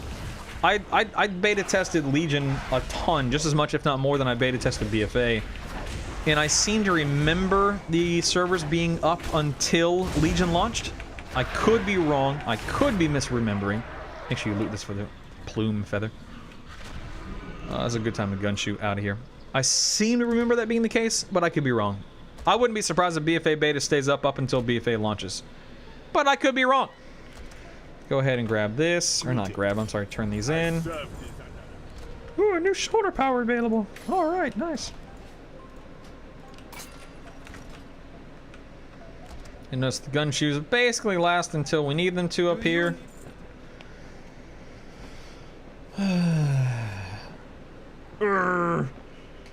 Leveling time for holy priests? Forever? I have no idea. Can holy priests even level? Oh my god, I don't know. That's nuts. You're crazy. Heirloom gear does not work from 110 to 111. Definitively, 100% does not work at 110 to 111. Feedback asks, do you get credit for other group members doing it? Define it for me. You probably asked your question a couple of minutes ago, so I don't remember what I was doing. So define it, please. Vol'dun being the first zone to run through, are you going to leave as soon as you hit 113? No, I'll finish whatever AAP is telling me, bucko. My leveling partner and I are doing a timed run on Friday. So on Friday, we will be finalizing our official final route. Making sure that we're not doing too much in an area, we're skipping what we think needs to be skipped, etc., etc. We'll see. We'll see.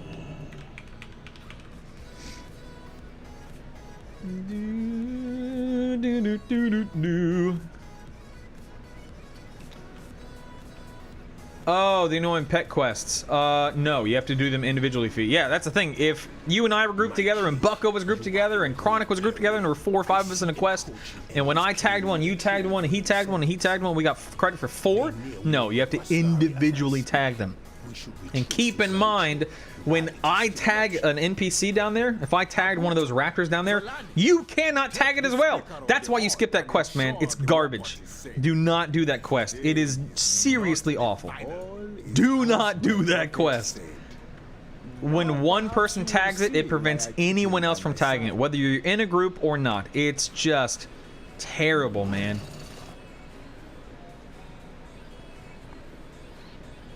Little Isaac is at summer camp. Yeah, he's at summer camp all week, so he'll be home today around noon. Then he goes tomorrow, Thursday, and Friday as well. And then Isaac will be home the week that BFA launches. Lol. But I have my mother-in-law, my brother-in-law, and my little sister, Manatee, as you know her. The 3 of them are going to be here the 14th and the 15th. They have shifts. My family's awesome. But they have shifts so I can stream and level and grind and play and hang out with you guys. And, yeah. Yep. Yep. But anyway, the week after BFA launches, Isaac starts school. VPK, I think is what it's called. He starts school. Which means that, I'll be driving him to school, coming back, streaming, and then my mother-in-law is picking him up and bringing him back to the house. So it's weird, man. Like my kid turns 2 in like 16. Oh, I thought that was an NPC sneaking up. My kid turns 2 in like 16 days or something like that. It's blowing my mind. It is blowing my mind. Hey, my name was said. Chronic. Yeah, you're in my group, Chronic. Grants. Grants. Yeah, skip it. Like, anything that I'm saying is based off of experience, not conjecture, not guesstimations. What the heck? Prime Thump Knuckle spawns in 2 different areas? I swear that's never been the case. Anyway, I promise you, anything that I'm trying to advise you guys on, and any advice that I'm sending your way, it's very much intentional. It is something that I have tested many times over. Why is Prime Thump Knuckle spawn? That's so weird. So anyway, yeah. Just look, you can take my advice, you can not take my advice. That's up to you, but I'm not saying stuff just to waste my time or yours. There's definitely a reason why I'd recommend skipping certain things or doubling down on certain things. Does that mean that I know anything and everything about what I'm doing? Well, no, of course not. I'm gonna make mistakes and say and do stupid things, and there will absolutely be people who level faster, more efficiently, better, more accurately than I do. But I'd like to think I have a pretty decent understanding as to what I'm doing. You're amazing, Miyu. You're amazing. No, my family, I love my family. Both my, blood family and my family by marriage. My in-laws are fantastic. Everyone's just so cool. Hey, how you doing? Dang, I just got a lot of Azerite power in the past, like, 5 minutes. Good grief. Alright, so, Zyrel swears, by the way. He swears that if you follow the arrow for this quest chain, as it sends me to a tree, he swears that if you follow the arrow for this quest line, it will... No, Zyrel, you're out of your mind. He swears that if you would follow the arrow, then you could have glided without messing anything up. I completely disagree based on what I experienced, Zyrel. Let me show you what I like to do. Let me break it down for you. Stand by. Xehanort, I swear to God. Oh, man. Let me show you what I like to do. Stinking Zyrel. Causing me to crash and burn since 2018. Anyway, pick up the quests. And then what I recommend is jumping off into an opening like this. And then swinging out. That's my recommendation. That's what I advise you to do. Look out for Mr. Gorilla Man here. Pick him up. Pet is... Oh, dagnabbit, didn't mean to do that. That's unfortunate. Whatever. That seems reasonable enough there. We can go and start pulling these guys, I guess. So here's a little tip. See how it says the Kajamite chunks give a 10% damage buff? The Kajamite chunks are these little green, pieces of ore that you see, and it does give a 10% damage buff to whatever the heck you want to do. So make sure you pick those up. Make sure you pick them up. Yeah, whatever, Zyrel. Fix the arrow, dagnabbit. Your arrow's bad, and you should feel bad too. I requested Monday off a long while back, so we're planning on taking the kids to the local park to wear him out early. Good luck. Chelly, my mom and dad, well, specifically my dad was very similar in that regard. Absolutely, yes.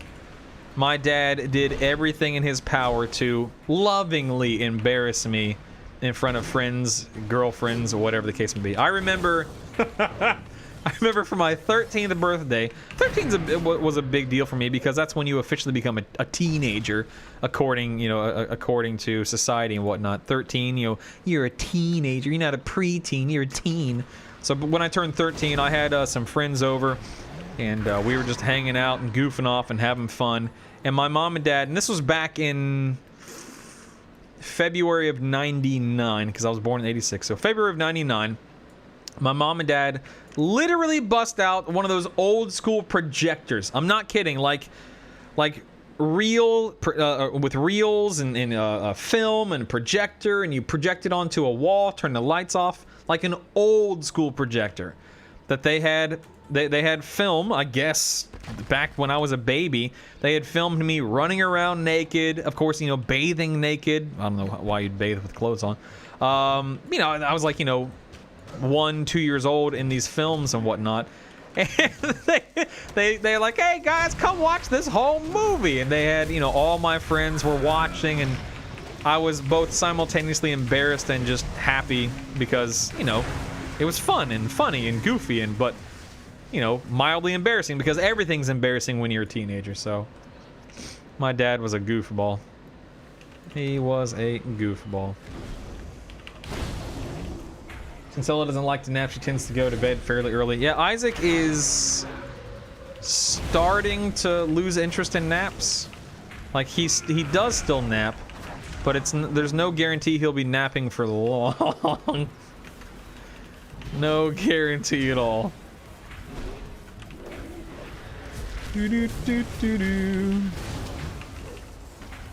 More or less, Zyrel, yeah, you can, if you log out on Sunday with the Wii buff, and you don't log in again until Monday, right before the expansion launches, you can have the Wii buff from the Darkman Fair and get an experience boost. Yeah, I don't think I can do that though, because I'm the kind of person that I have to be online hours before an expansion launches because I want to make sure I'm on.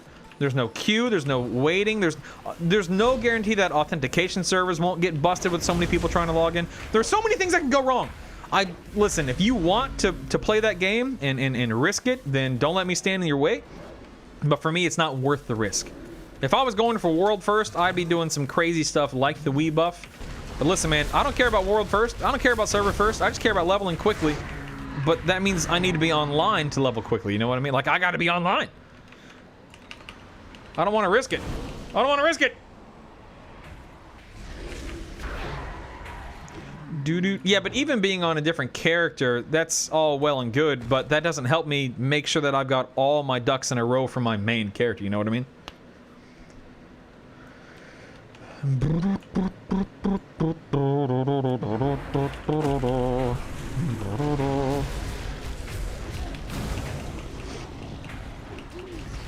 Yeah, I know. The thing about having that Wii buff is you do take advantage of any of the quest turn-ins that you have.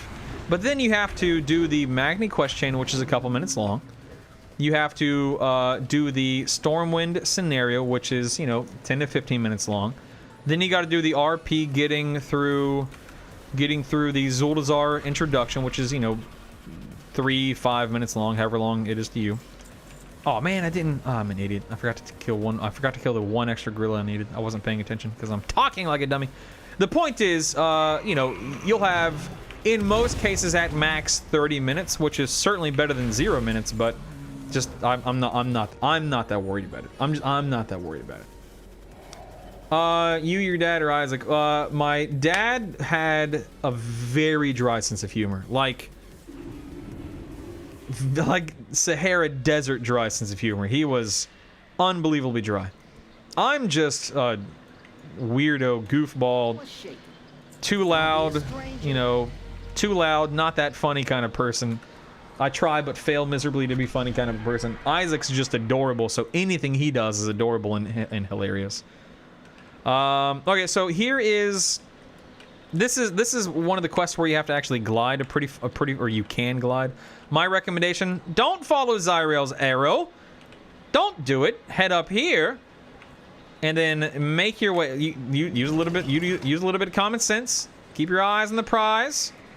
Eyes on the prize. There we go. Skip that waypoint. Who cares? Skip that waypoint. Who cares? Dodge some branches. I say that. Use common sense and eyes on the prize and dodge this and dodge that. Guaranteed on live. I'm gonna hit a branch. Plummet. Guaranteed.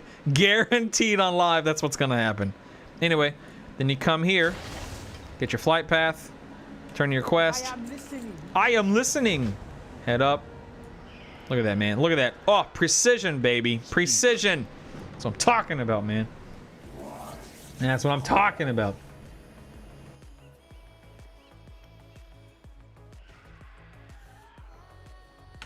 Stack their enlightenment buff. I wonder if that works, Chrono. Yeah. You have school on the day that BFA comes out, man. That sucks. That sucks. Is there anything you're doing quest-wise that AP doesn't have you do? I mean, just saving and building up certain quests, antivirus, but nothing sneaky or, you know, unusual or underhanded or anything like that. Just, you know, whatever Legion quests you can get a hold of, just hold on to them and turn them in whenever it makes sense to turn them in.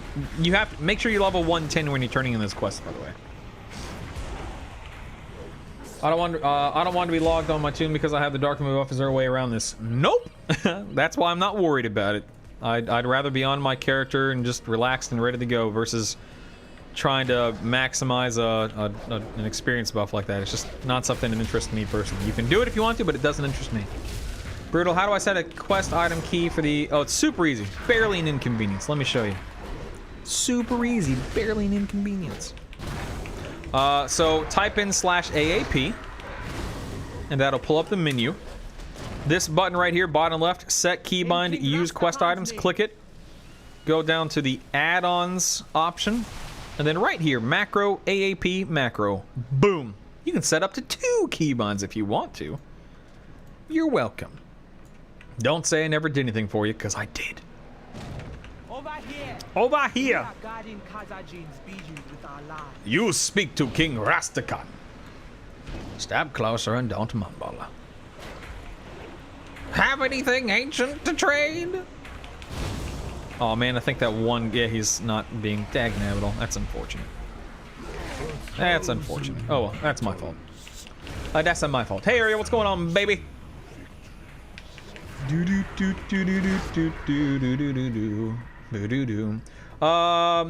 Zig, what quest helper is that, if I may ask? It's an awesome quest helper by the name of Azeroth Autopilot, or AAP for short. Protect the fleet. AAP. You know, Chrono says the Dark Moon buff is so minimal. It is minimal, but you have to keep in mind that, you know, 5 minimal things add up. Like if you have the Dark Moon buff, the experience gem, if you have quests saved up to turn in at the beginning of BFA, and so on and so forth, all these quote-unquote minimal improvements, they do add up. And they do shave off time. The question is, how committed are you? How much do you have access to? How much patience do you have? So on and so forth. For me, I don't have the patience for the Dark Moon Fair buff. I personally, oops, what did I just hit? Oh, I just hit my cooldowns. Dagnabbit! I personally want to be on my character, rip, roaring, ready to go. But that's just me. Maybe you're different. There's nothing wrong with that. But for me personally, I gotta be on Brul'dan, ready to go. Like 2 hours before BFA goes. Oh, I'm gonna die. 2 hours before BFA goes live. But maybe you're different. That's fine. There's nothing wrong with that. I just can't do that personally. Just can't. Wild, I live in the sunny state of Florida. La Florida. Ah, get out of the way! Look out! There's a marauder on me.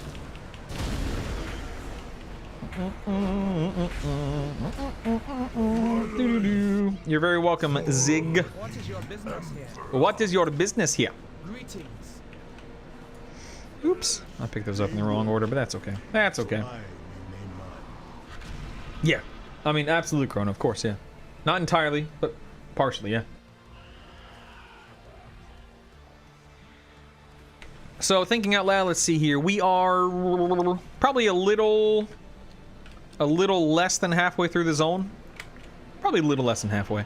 So here's the deal about this area right here. These Conquerors, these big, slow, goofy-looking dudes, they put this lovely blue buff on the ground that you should absolutely be taking advantage of. Be careful, these guys hurt, especially if you let them stand in the blue buff like this guy is. The blue buff. But yeah, if you can take advantage of their buff. What does it do? Hold on, what does it officially do? Lei Shin's Legacy, critical strike increased by 100%! Sweet Jehoshaphat! Definitely worth it, as you can see. So, take advantage of it. Make sure if you're like me, I don't really stop and loot much while I'm leveling, just because it slows you down. I know, goofy, but whatever. But if you kill any of the casters in this area, or the elementals, I'll show you the elemental up here in a minute. If you kill a caster or an elemental, make sure you loot them, because they don't always, but they can drop a little quest item that allows you to instantly kill some of these statues right here. So just a pro tip. A pro tip. There's an elemental right back. Right there. That's an elemental right there. Right there. These obelisks, there are 5 that you need to click. I think there's like a total of 7 in the area.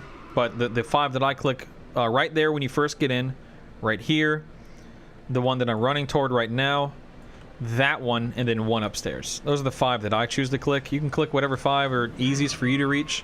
You might be running around a lot more than I am right now looking for NPCs to kill, because people have, you know, cleared the area. Like this person right here just killed this guy. I think I'm getting stunned, yeah. This is the Thundering Blast that I was referring to. Okay, I'm sorry. To correct myself, the Thundering Blast can kill either the statues or the guys walking around, just for the record, so. That guy just went and summoned another guy, you jerk. You son of a gun. Boom. Take this guy down. We're gonna go kill the little elite dude here in a second. Stand by.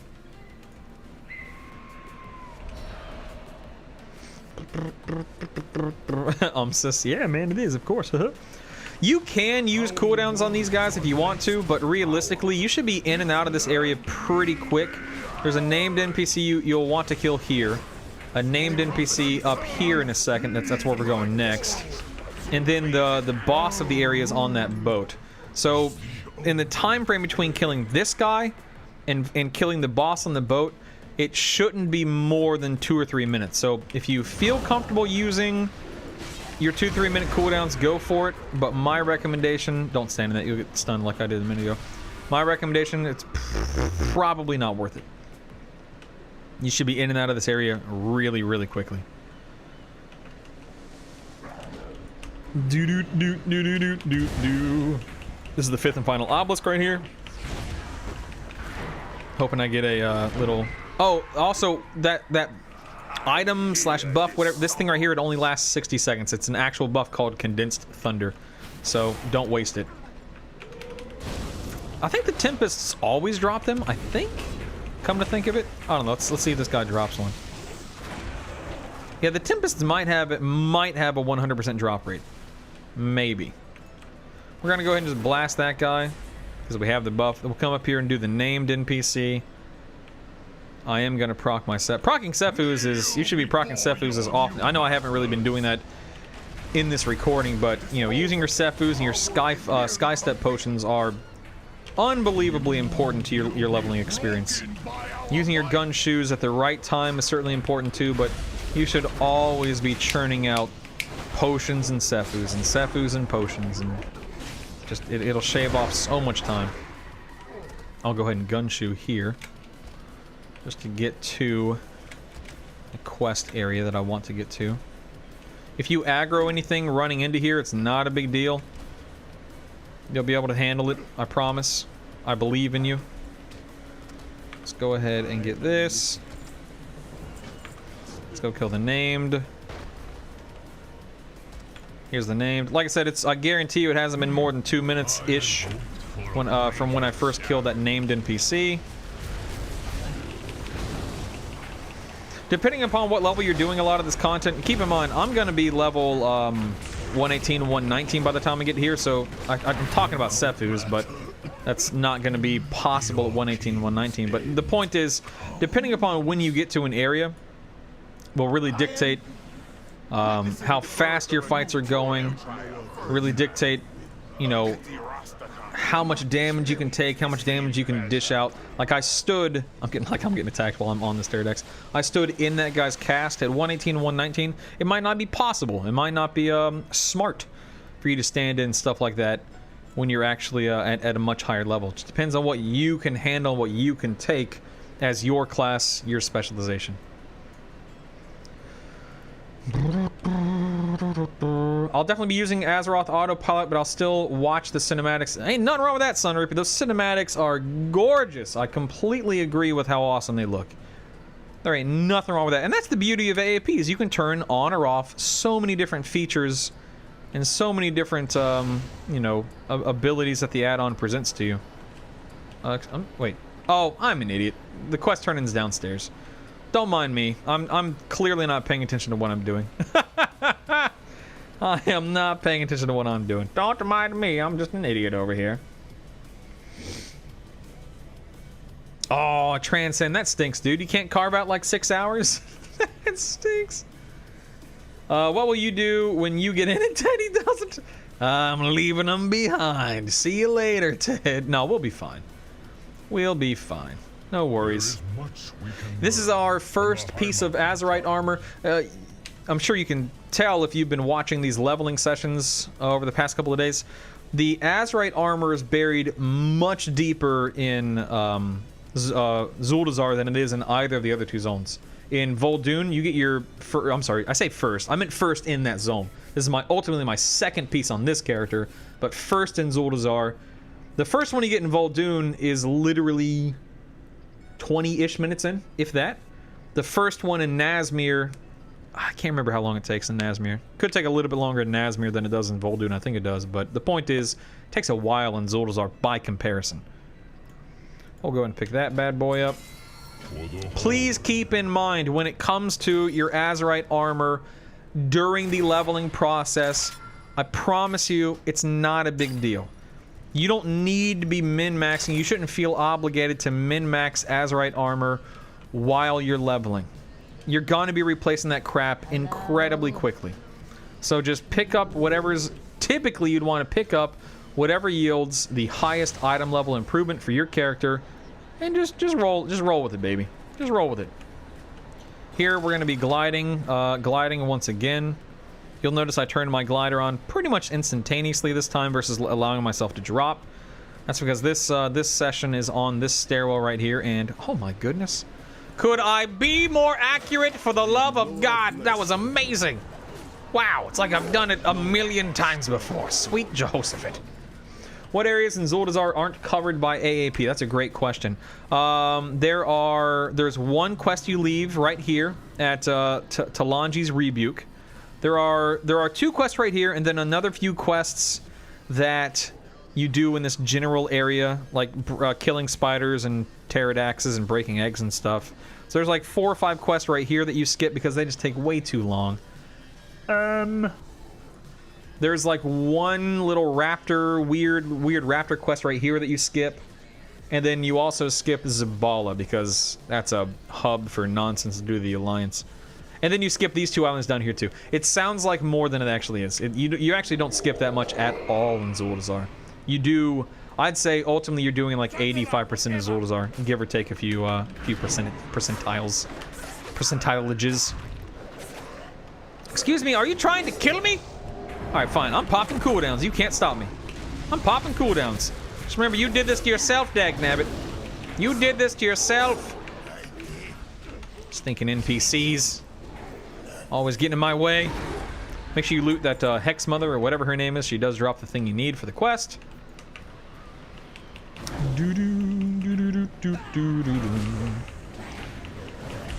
Yeah, vol'dun gives the earliest piece. Yes, that is correct. It's at the Yakunda place, and it's incredibly early on.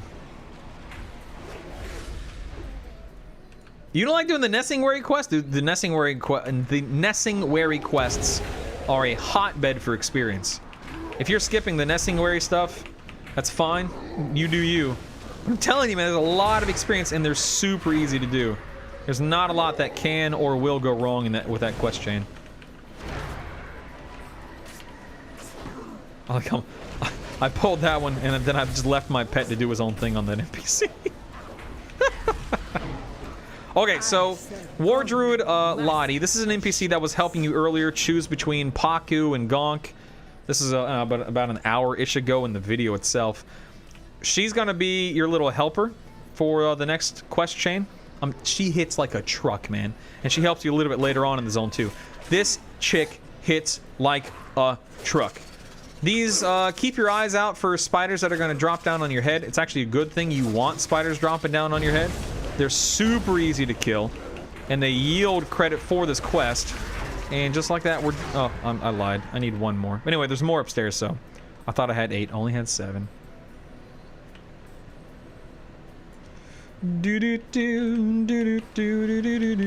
Apparently my pet is still in combat with somebody. I'm gonna pop a lovely little Sky Step potion here. I'm gonna wait until I'm a little bit closer to the exit. Well, Health Stone and Sky Step, go! What? Sticking dazed. Sticking dazed. All right, I'm gonna stun and run. Safus, go, go, go! Sky Step, go, go, go! This area is so much easier when you have a Guardian Druid helping you out. So much easier. Oh my goodness. Well, I might die here. Look at this, for real. This place can get hairy. It really, really... Oh, I'm seriously gonna... I'm gonna die. Yep, there it is. Dag nabbit, I wasn't paying attention whatsoever. This is actually a really good example as to how you... I mean, again, on live, like on launch day, it's unlikely that many NPCs are going to be up in the area that will be attacking you. But it's a good reminder, and it's a good example as to how careful you need and should be everywhere you go. I mean, again, I'm level, what, 112? And I just got rocked because I didn't bother clearing or killing the spiders. If you're 118, 119, like I recommend you are, see how fast the thing died with her? But if you're 118, 119 in this area, dude, you gotta be careful. Like, what I just did was really dumb and silly, but it's beta, and it's, you know, I'm just showing you guys stuff. I'm just taking you through the zone. Who cares, right? But on live, be careful. It can and will go wrong quite quickly. Let me go and just clear these guys so that way they don't engage with me on the NPC up top.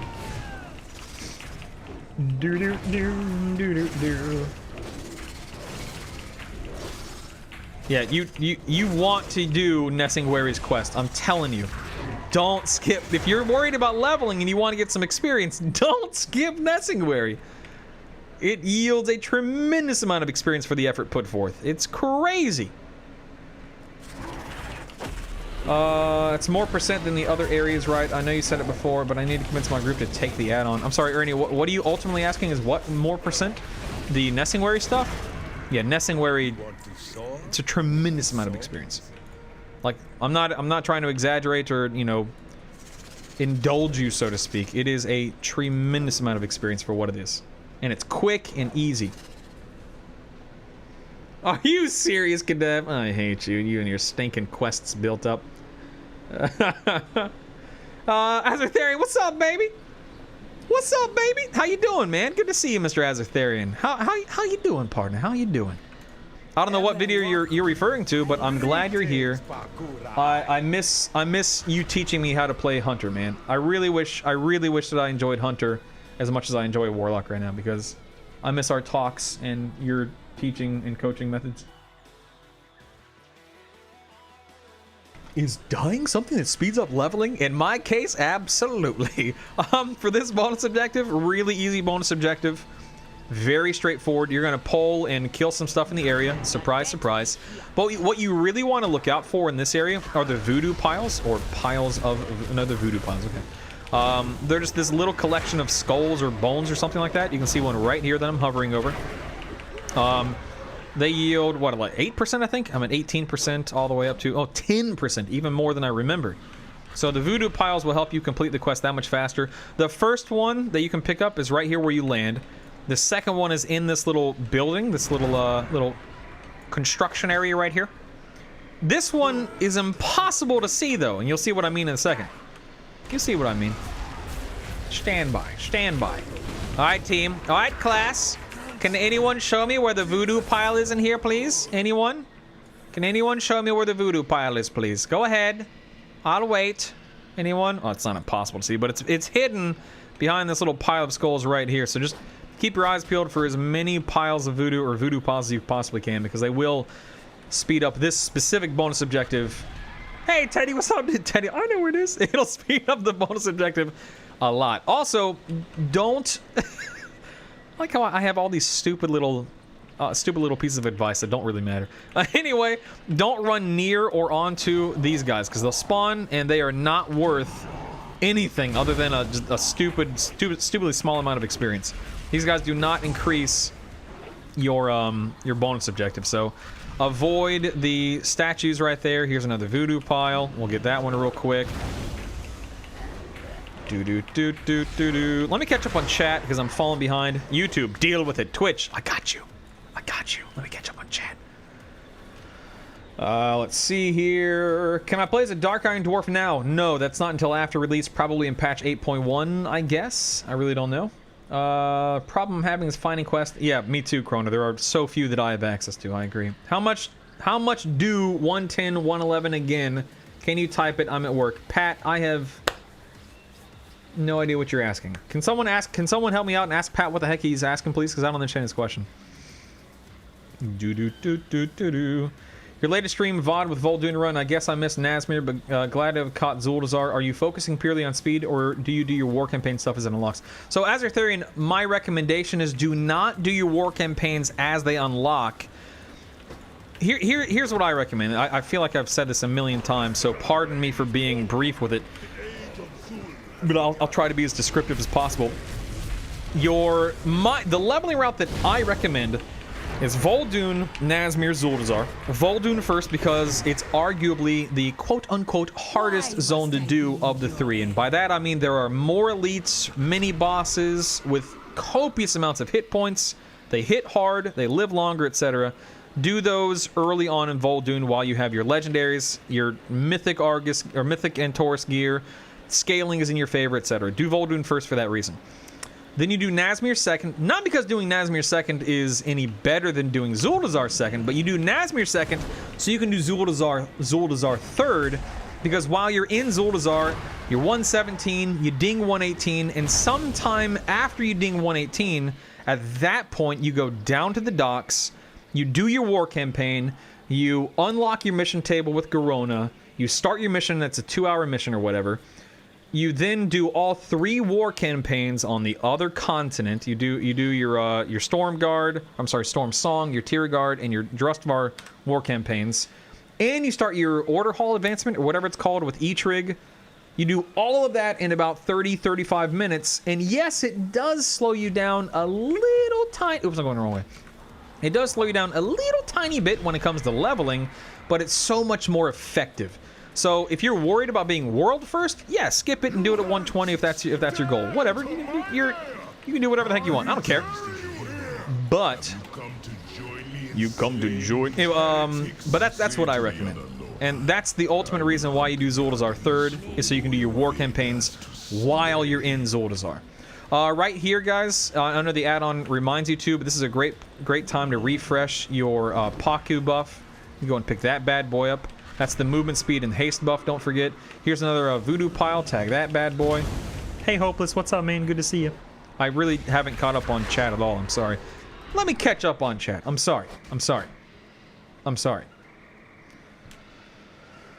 Let's see. Hoping after the bouncing past destruction and demonology pull more damage and affliction because...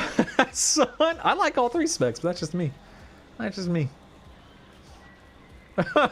Teddy, I would never abandon you. No. I would never abandon you. You better get Falling Flame, though. Dag nabbit. Dag nabbit. Yeah, 717,000 experience to go from 110 to 111. That is correct, yes. That is correct. I actually don't have a written guide this time around, Azertharian. I'm using Azeroth Autopilot as my written guide because it's superior to a written guide. But I do have a leveling companion document. It's a Google document. It's my leveling companion. You can access that leveling companion on Twitch by typing the command leveling, or if you're on YouTube, it's linked below in the description. It's a Google document. It's like the first link in YouTube, and you can, pull it up on demand with the command on Twitch. So, Sun Reaper, here's my perspective. I've been a Warlock for all of one expansion. I played... I don't know what the heck I'm doing. I'm not even paying attention to what I'm doing. Bump. I played Prot Warrior / Brewmaster Monk from 2005 when I started the game to 2015 when I retired from tanking. Then I played a Moonkin / Hunter from the 2015 to 2016 or whatever it was. And then I played a Warlock from 2016 to today. So I've only been playing Warlock for a couple of years. I thoroughly enjoy the class. I love pet classes, so Hunter and Warlock are like my main and alt classes. I love them, I love them, I love them. And when it comes to the Warlock, I enjoy all three specializations. I have the only real complaint I have about Affliction is the fact that Drain Soul is now a talent instead of an inherent or an innate ability. I hate the fact that Drain Soul isn't built into the specialization. I love Demo. I love Destruction, man. I've never been a fan of Destruction until BFA. BFA Destruction is awesome. I love it, I love it, I love it. And yes, I do agree that Destruction feels a bit more fun, and you get a little bit more feedback playing Destro than you do Affliction. But I don't dislike Affliction. And people often ask me, Brutal, what specialization are you gonna play for BFA? Man, I don't know. I play a Warlock, dagnabbit. I play a class, I don't play a specialization. I have 3 specializations that I can pull from and play as. Dagnabbit, I am playing a third of my class. I'm playing 100% of my class. I'll play Destruction, I'll play Affliction, I'll play Demo, I'll play whatever I need to play to do whatever I need to do in a dungeon or raid. Dagnabbit, that's what you're supposed to do. I don't play a third, I play 100%. Anyway, that's my perspective on Warlocks at the moment. I enjoy the class as a whole. It's a lot of fun. It's a lot of fun. Oh yeah, Teddy, you forgot a couple of vowels there. No big deal. No big deal. This is a very easy question right here with a decent amount of experience based on how much time you invest into it. You're just running around killing some Sethrak, clicking on some spires, and killing a named at the end here. No big deal. No big deal. Listen, I know I said Prot Warrior Brewmaster Monk from 05 to 2015. I figured common sense would kick in. You know I was only playing the Brewmaster from 2012 to 2015. Dagnabbit. Come on, dagnabbit. Warlock's the specialization. Thank you. Yes. Yes, you guys are getting me too excited over here. Calm down. Calm down. A former traumatized Shadow Priest man. Oh man, Southern Mickey Mouse. Oh boy. Oh boy. Isaac loves the Mickey Mouse, so I don't do the greatest Mickey Mouse impression, but I do a Mickey Mouse impression more often than the average person, due to Isaac watching the crap. Listen, Isaac's favorite thing on Netflix right now is The Secret Life of Pets, and then a variety of Mickey Mouse movies and shows. Those are his favorite things on Netflix right now. And we don't let him watch TV all that often. My wife likes to wind down. Like Isaac's bedtime right now is around 7:30. So from like 7 to 7:30 he'll watch something. On the weekends sometimes we'll let him watch stuff in the afternoon. We try to limit his TV time. But man, when he gets to watch what he wants to watch, he is just That's all. He's in, man. He's in it to win at that point in time. He is invested. He is invested. I'm gonna die. Look at this. I am not paying attention to what I'm doing at all. Oh, the boss has been pulled. I repeat, the boss has been pulled. Abort! Abort! Mission abort! Pet dead! Pet dead! Oh boy. Oh boy. Oh boy. This guy, by the way, is typically on top of this building, but I think my Rain of Fire, or whatever the heck I was casting, pulled him through the building. So just keep that in mind. Keep that in mind. I'll catch up on chat after I get out of this area. I made this area look way harder than it is. I'm trying to get through this quickly so that my YouTube video isn't stinking 15 hours long. The fact that my YouTube videos are 3 hours long is driving me up the wall, but whatever. Whatever. I'm taking my sweet time, apparently. Remember to RP walk here so you don't lose your gun shoe advantage. Is that Tika? Hey, I thought I had more quests to turn in here. Oh, there. I was about to say, where the quest tag, nabbit? She decided to take her sweet time. Okay, so here's trouble. Here is trouble, okay? This is where you need to... Oh boy. Why does it say accept quest over there? Is this... This might be a bug with AAP that I haven't discovered yet. Accept quest 1700. Let me skip the waypoint. Use goblin. Yeah, that's weird. I wonder why. That might... Zyril, if you're watching, can you see what that was real quick? Anyway, you can refresh your Poku buff real quick while you're here if you want to. Actually, you might be able to refresh it in Nessing Warriors where we're going next. Why is the arrow directing me this way, by the way? Anyway, so go up here to this hill. I guess this is where Zyril's directing us, is this hill up here. I don't remember the add-on acting specifically this way. Oh, there's a chest right here. Let's see if this chest yields experience. Hold on. Some of the chests yield experience in Zuldazar. I think this one does. Yep. 9,100 experience. Oh my goodness.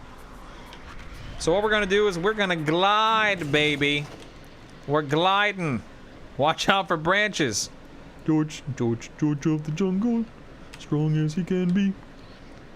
So, you used to be able to fell meteorite here. This is a great time to Falling Flame if you want. However, my recommendation is Falling Flame, like, give me like 15-30 minutes and I'll show you a better place to use your Falling Flame. I have a Falling Flame on this character, so I'll show you what I mean here in a minute. In a minute. I think these waypoints need to be worked on, Zyril. I think these waypoints might be a little off. People are gonna be confused and bewildered. Confused and now you'll notice I did just pass the quest item. You can't interact with it yet, but you can tell it's a quest item here, so you'll see what it's for in about you know, 10-ish minutes, give or take. Isaac is loving summer camp, to my understanding, Teddy. I mean, he can't tell me about it because he doesn't talk that much yet, but as far as we know and as far as we can tell, he's digging it, man.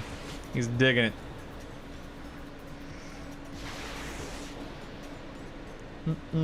Hey, Double, what's up, buddy? I do need a Teddy tank and not a stinking I'll follow the waypoint. I was gonna get that flight path right there, but you can get that on your way out, not your way in. I do need a Teddy tank and not a pet tanking, man. It's killing me. It's killing me. Hello. Okay. Again, this is the Hemet Nesting where you can see it didn't take me that long to get out here. This is the Hemet Nesting where quest area right here. This is where it's at, man. This is where it's at. This is where the experience is. This is where the fun is. I personally highly recommend you do this area. Personally. Hey, Rambo.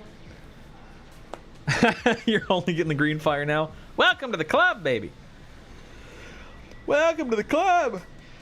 You're in the wrong zone. How has he been with being away from you? So he was fine on Monday, bawled and cried his eyes out on Tuesday, and as far as I know, my wife said he was absolutely fine today. So I guess it just depends on how attentive he is to, because my wife is the one dropping him off. I stay at home and start streaming, but Amanda will drop him off, and if he's paying attention to her and whether she's, you know, leaving or whatever, like as long as he's distracted, he's fine. So 2 out of the 3 days he's been fine. I might die here. Let's find out. Let's find out. I'm sorry, where you going, Anklodon? Dag nabbit. You stinking Anklodon. I guess I should have been killing this guy first. Too little, too late. Too little, too late. That's a trap. I don't know if I even get this far in Zuldazar. Like, in other words, you've already dinged, is what you're saying? Yeah, we cut out, like, AAP intentionally cuts out a pretty decent amount of stuff in the vol'dun because of just how far away everything is from where you are at any given point in time. And instead, we invest more time in Zuldazar because it's just faster and easier for us. Bye, Chrono. Take it easy, brother. Appreciate you, man. Appreciate you. Pay attention to this little yellow dot on your screen. That's where the big King Katal guy is. I don't want to pull him on top of Anklodons because that's just stuff I don't need to deal with due to the fact that I've already cleared the Anklodons.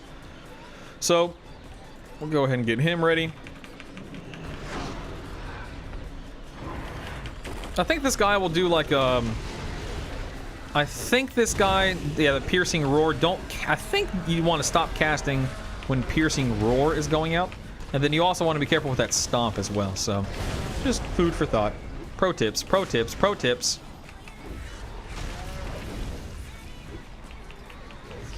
Hey, Furious, what's up, man? Oops. See, I was reading chat instead of paying attention. Wait, is that's called piercing roar? Is that correct? Okay. I need to make a weak ore for piercing roar. That way, I get an alert on my screen when I should stop casting. I'm not paying attention to my soul shards or anything that I'm doing right now.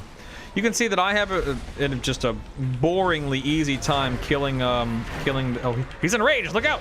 An incredibly easy time killing this guy as a warlock. You might have a little bit harder of a time depending upon your class and what level you approach him at and whatnot. You do have to loot him for his head, I think. Whatever, doesn't matter. But it's incredibly likely, if not nearly guaranteed, that you'll run into people who are already out here questing, killing him, waiting for him to respawn anyway. So it's unlikely you'll have too much difficulty anywhere in the game on launch day, launch week, whatever. You'll be fine. I wouldn't worry too much about it. You may be asking yourself, Brutal, what the heck is this extra action button right here? What's that for? Well, remember that quest we skipped a while ago where you had to mark that crap for the little Triceratops ad that you had? It's this quest right here, Headbutting 101. Why it pops up all the way up here when the quest is all the way down there, I don't know, but it does. Just ignore it. No big deal. No big deal. Kill Mr. Wild Tusk here.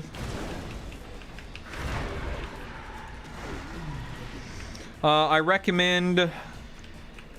So, depending upon how often you've used your Tuft and your Horn and your Radnix Control Gem and whatnot, like, I can go ahead and use my gun shoes to get to where I want to go up here. It's not really that important because you can see, like, I still have 20 seconds on my gun shoes. But it does allow you to gather the... Oh, in the world, my camera messed up there. It does allow you to gather these guys up if you're really in the mood. This isn't necessary, but I'll just show you this method while I have a moment. Aw, man, I think I only have 7. Man, get over here. Get over here. Get over here. Oh, my pet's going down. Let me stun these guys. That way I don't die. Skadoosh. There's all 8. Oh, man, I took some damage there. Look out. Okay, so this area right here. This is where it'd be wise to use gun shoes, probably, to get in or get out, and to use one of these movement abilities to get in or get out, because it's a pretty far run. But this right here, this wanted quest, it doesn't actually yield that much. Is this quest, I can't remember, is this quest required for the Himmet quests? I don't know. These guys are fighting each other, as you can see. I always like to target the one that is closer to death, get through him or her, whatever it is, and then move on to the other one. Oh, actually, let me just go ahead and Bane of Havoc here. That way I can just crush these guys.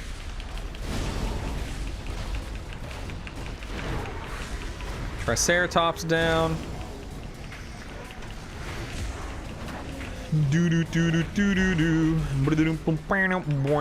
Immolate's not on this guy when it should be. I'm an idiot.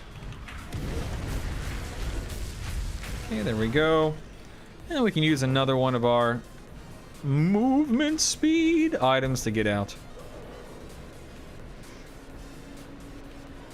I don't know what Zyrell's... Zyrell, what are your arrows doing here, dagnabbit? Your arrows seem a little wonky right now, not gonna lie. Try not to aggro anything, although I'm gonna fail at that. Oh no, I didn't fail at that. Okay.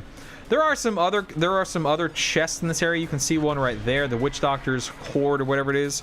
There's also a chest up in a cave up here. Those chests, based on the last time I leveled through Zuldazar, which was about a week ago, those chests do yield experience, but they only yield a whopping like 9,000 experience. So they're, in my opinion, they're not really worth the time investment. So again, food for thought. Whatever makes you happy. Whatever makes you happy.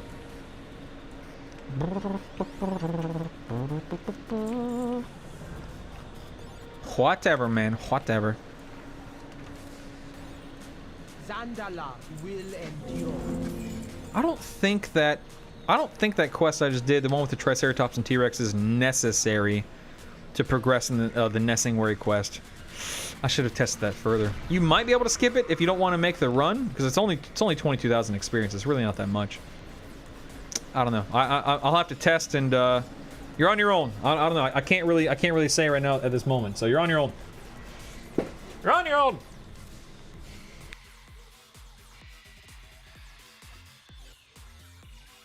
Grats Chronic on Falling Flame. Grats, I'm actually about to show you where Falling Flame is best used in this zone. You're about to see. Don't worry.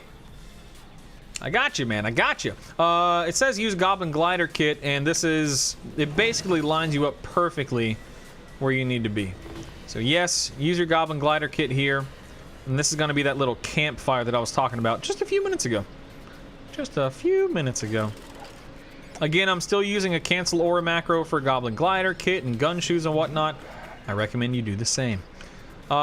This place is probably going to be jam-packed with people, as will pretty much every location in BFA. So tag what you need to tag for this bonus objective. This bonus objective isn't necessarily super duper fast, but it's also not super duper hard. Be sure not to pull too much.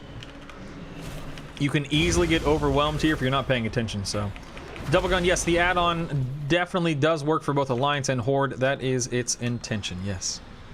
These eggs, if you bust open these eggs, they'll spawn a bunch of these little tiny feathered vipers. You can stack all these guys up.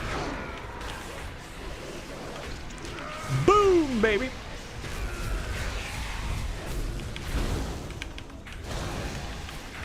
There we go. As you can see, I'm already 43% of the way through after busting open only a few different eggs, so it's not too bad. I'll do the same thing here. I'm actually going to put my Bane down on top of these eggs. Ah, my pet didn't drag those vipers in. That's my fault. I should have positioned them better. Oh, well. That's my fault.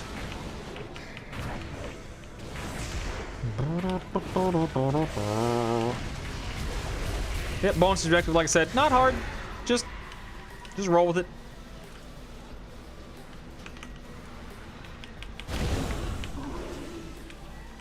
We'll go and actually drop a Rain of Fire here. These guys have very, very few HP. So Rain of Fire would help out dramatically. Not dramatically enough! There's too many of them! Run! No, actually this is a good time to just spam Shadow Burn, basically. Just Shadow Burn. Alright, Cataclysm's up. I'm gonna drop Cat on top of these guys. Even though it's a bit of a waste. Whatever. Whatever.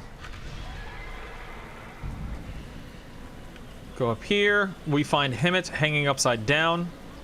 Barely clinging to life. Brutal, give me your best zone route. Vol'dun, Nazmir, Zuldazar. Boom, done. Man, that was, whew. Glad we could get through that knot. I'm glad we could get through that. Oh, my Cataclysm's on cooldown because of what I just wasted them on. No big deal. No big deal. Hey, Sock, what's up, man? It better exist for Teddy, dagnabbit. Wait, repeat. Vol'dun, Nazmir, Zuldazar. All right, here's where Falling Flame needs to come into play, guys. If you have Falling Flame, this is it, okay?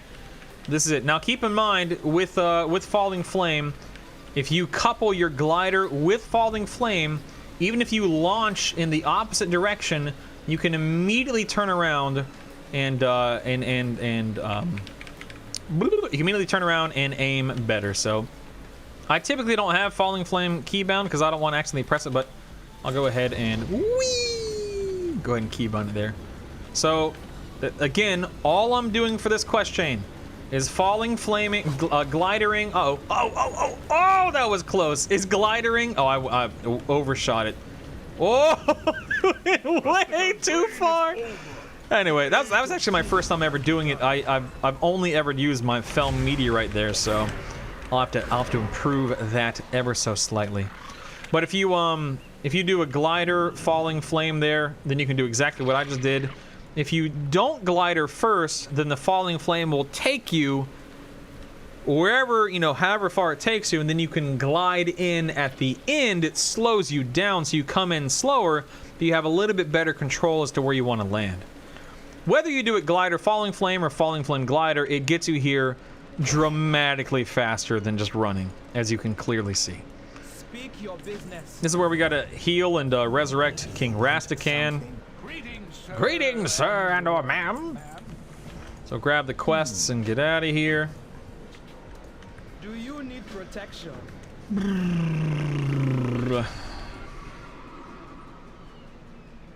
Why do you hate vol'dun first? Vol'dun first is so much easier than vol'dun last.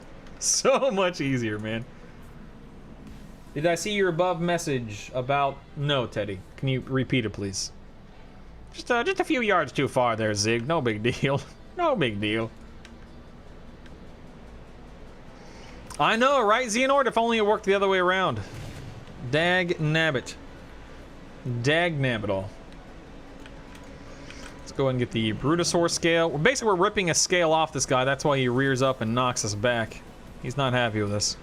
He's not happy with us. Oh, there's normally on beta, there's guys here fighting and you can click them and save them and whatnot. This is probably a bit better of a representation of how it's going to look on live. Everything's dead. No one to save.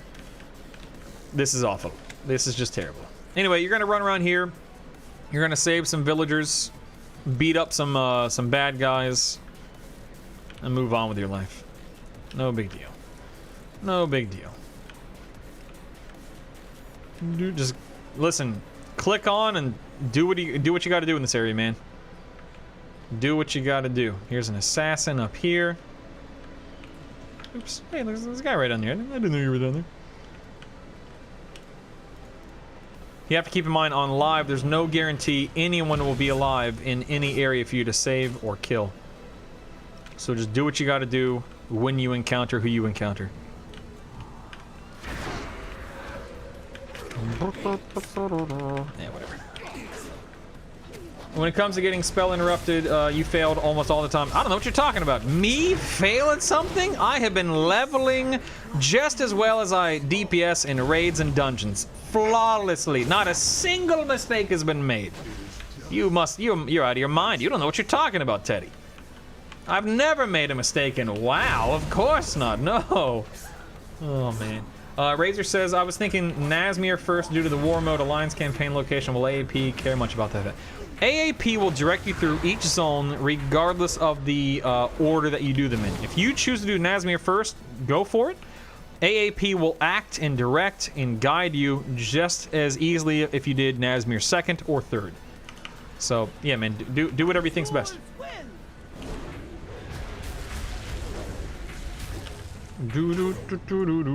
don't know why I did Cataclysm and then... I don't know why I did that over. Whatever. Whatever, man. Whatever, man. Rescuing villagers. Oh my god. Okay, I make this mistake almost every time I come through here. Don't make the same mistake as me. I always forget to loot these guys. Always forget to loot them. It's a terrible, terrible habit that I've developed because I don't loot during my leveling sessions typically because it slows you down. You know what slows you down even more? When you forget to loot something, you need to loot. So don't forget to loot. Dagnabbit. It's my fault. 100% my fault. I can't blame anyone else. There's no one else here. Not like I'm grouping with someone. Not like I'm being distracted by somebody talking in my ear. It's my fault, guys. It's my fault. Get out of here, Executioner. I don't have time for you. I don't have time for you.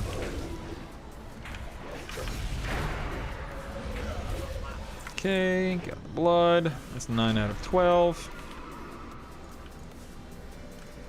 Keep in mind on live, it'll be better to tag something, and then if someone else is fighting something, tag it so you can loot it and get credit for stuff, and then go and rescue who you need to rescue in any given area.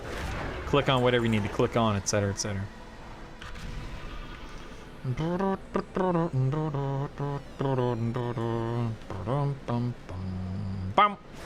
It only takes 1 second to loot. Why aren't you loot, or why don't you loot? Well, I mean, you literally just it said why.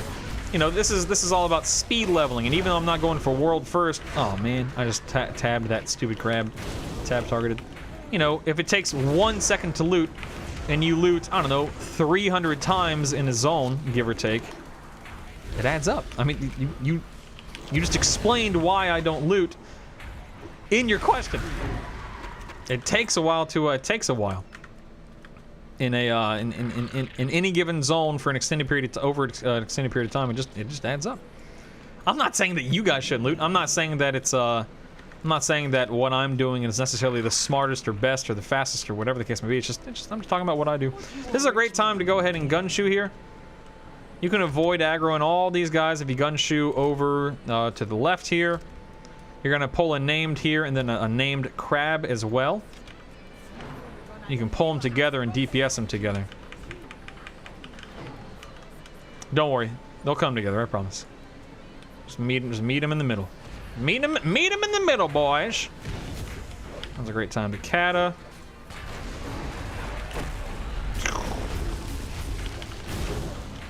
Do a little, oh, I said Bane, hello. Bane him down. Good old Bubbly here, make sure you loot him. Make sure you loot him. This would also be a fine time to gunshoe if you wanted to. Whatever makes you happy, man. Whatever makes you happy. Blame Teddy, I agree. Blame Teddy! Blame Teddy. Any tips to survive leveling as Horde on an Alliance dominant server?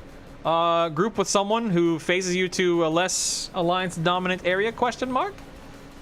Don't level with war mode, question mark? No, I mean, listen, even if it's an Alliance dominant server and you're leveling with war mode, it's unlikely you're going to encounter, ooh, ding. I'm already 113, look at that. It's unlikely you're going to encounter that much resistance. Unlikely. So this questionnaire here where you're assisting Joel, there's a bunch of stuff you got to click in this area. First, it's this spice stuff or something. I don't know. Then you come get this sea urchin brine right behind him. I'm gonna turn it into him. Then you get this preserved note, or his preserved notes. So tag this. Bloop. Greetings, Sir, and then we're gonna stir the stew. Click, click, click, click, click, click, click, click, click.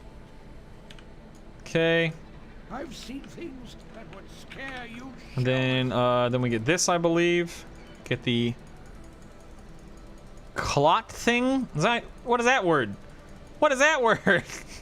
I don't know.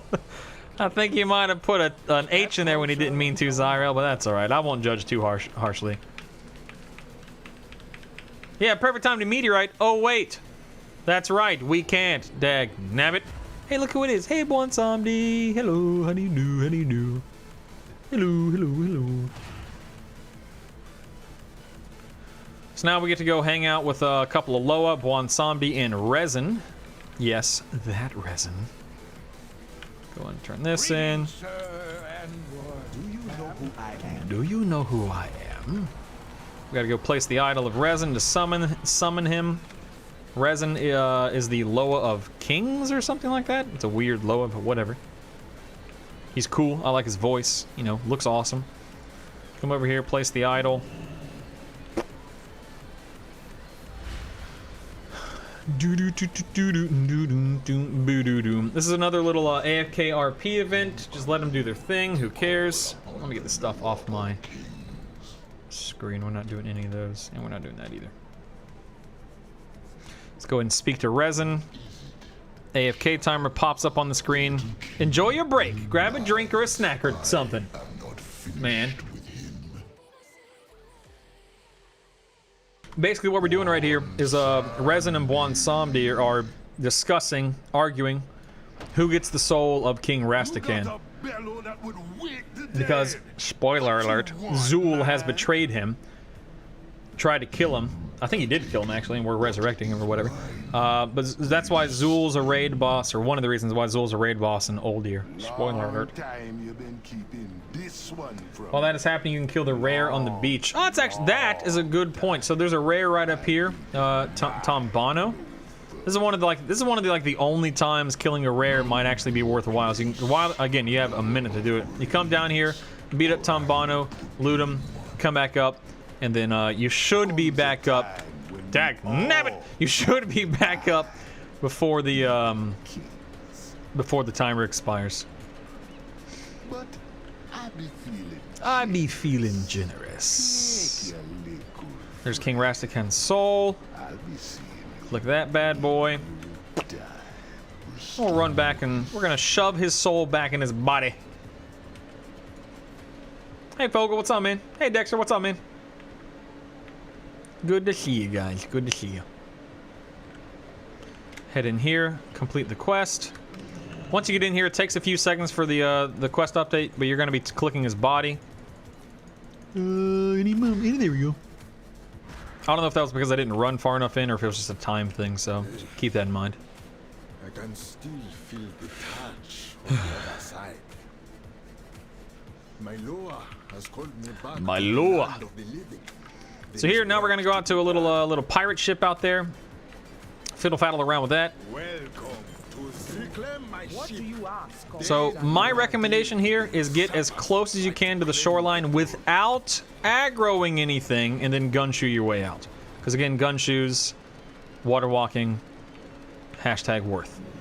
So again, gun-shoes last 25 seconds, so you can probably even gun-shoe while you're at King Rastakhan. Oh yeah, you can. You can gun-shoe while you're at King Rastakhan. That's not a problem. So just get out here. There are some ropes on the boat here. You're going to wind up clicking. The ropes toss you up. And then here, you have to go and click. I think it's like 2 or 3 things down below and kill some stuff, and you'll be fine. You'll be fine. Click this, head down. Whee! Looks like someone's already here. And again, that's likely what you're going to encounter on live. Someone's in the area. Tag and move. Move and tag. Let's go. Get these 3 down. Business as usual. I'm sure you guys have figured out by now. This is like my, my 3rd video, approaching my 9th hour collect. Well, there's a thing here you don't have to click. You just have to walk near it. But we're approaching like 9 hours of leveling, so to speak. And there's really nothing complicated about it. You'll be fine. You'll do a great job. I have faith in you. No big deal. Each of these leveling videos is, more or less 3 hours long on live, assuming everything, goes well and we don't run into any giant complications or problems. Teddy and I expect each zone to take no longer than 2 hours when we're leveling together, and we're not stopping, reading chat, going over things. We're using our experience banners, using our speed items, and blah blah blah. That's kind of the expectation, if you will. It's 3 hours to record and go over everything, but 2 hours to actually execute it on live servers in a few days. In a few days. I still can't believe it's in a few days. Isn't that crazy? Isn't that nuts? Out of the way! Ah, I'm going the wrong way! Out of the way! I'm gonna head up top. The reason why Zyrael and I recommend you guys do this guy last is by the way, he does do a knockback, so please be careful that you don't get knocked off the boat. You do not want to get knocked off the boat. Anyway, the reason why we recommend you do this guy last is after you loot him, and he's the final thing you do here, you just jump off here, and you glide. Just jump off and glide, no big deal. Just glide, glide, glide. Try to land away from any NPCs, that way you can mount right back up. Or if you have gun shoes, use that. Or if you have, something else, you can use that. Whatever's best for you in any given situation. Just continue to be on the move. Do not slow down. Go, go, go, go, go, go, go. Remember, movement speed is king. It is good to be the king. So at this point in time, we can go ahead and head out. This is another great time to use one of your movement speed abilities, items, whatever you want to call it. Anything that's like, 400, 500, 600 yards out, try to have something lined up for it. Try being the key word. You can see it lines up basically perfectly here, and it is expired. I mean, seriously, that wasn't a cancel order marker. That's how long the buff lasted. Your business here. They're laid out to where if you can take advantage of stuff, it works out perfectly for you almost every time. Oh, congrats, Ariel, on your discount at Best Buy. Hip hip hooray. Hip hip hooray. Let's go ahead and gather up a few guys. I don't think the guy aggroed. No, he didn't. Whatever. We'll aggro these guys. This bonus objective, again, not complicated, but these guys, they can hurt if you're not careful. So either don't pull too many, or if you do pull a bunch like I'm doing right here, oh god, please don't kill me. Don't get yourself killed. The easiest way to complete this bonus objective is to click on the pins and click on the trolls. and you'll get decent amount of credit. The thing with the pins, I believe the pins have a respawn rate, so if, if I open a pin and then you walk up behind me 5, 10, 15 seconds later, I'm pretty sure you cannot also open the pin. So in other words, if you see one, click it, get credit for it, move on. I'm trying not to pull too many because I have a tendency to pull too much because I'm used to Teddy saving my butt. So I'm trying not to pull too many here. Oh, here we go. Here we go. This guy's coming in. Here we go. Oh, I'm gonna die! I'm telling you, these guys, they do yield a pretty decent amount of damage, so you gotta be careful. Again, I'm only level 113. I'd normally be 119 doing this stuff. But then again, like I said, I'd normally have a Guardian Druid too. And again, I forget to loot. The good thing is about forgetting to loot in this area is you are going to be killing a bunch of them. So if you forget to loot, it's not the end of the world. You'll be able to pick more up. You'll kill at least 12 in this area, so. Loot. Get the health stone out. I still have my buffs. I feel like my health regeneration. Oh, by the way, I'm using Fighter Chow. It's what I recommend if you're a Warlock because of your Burning Rush in general.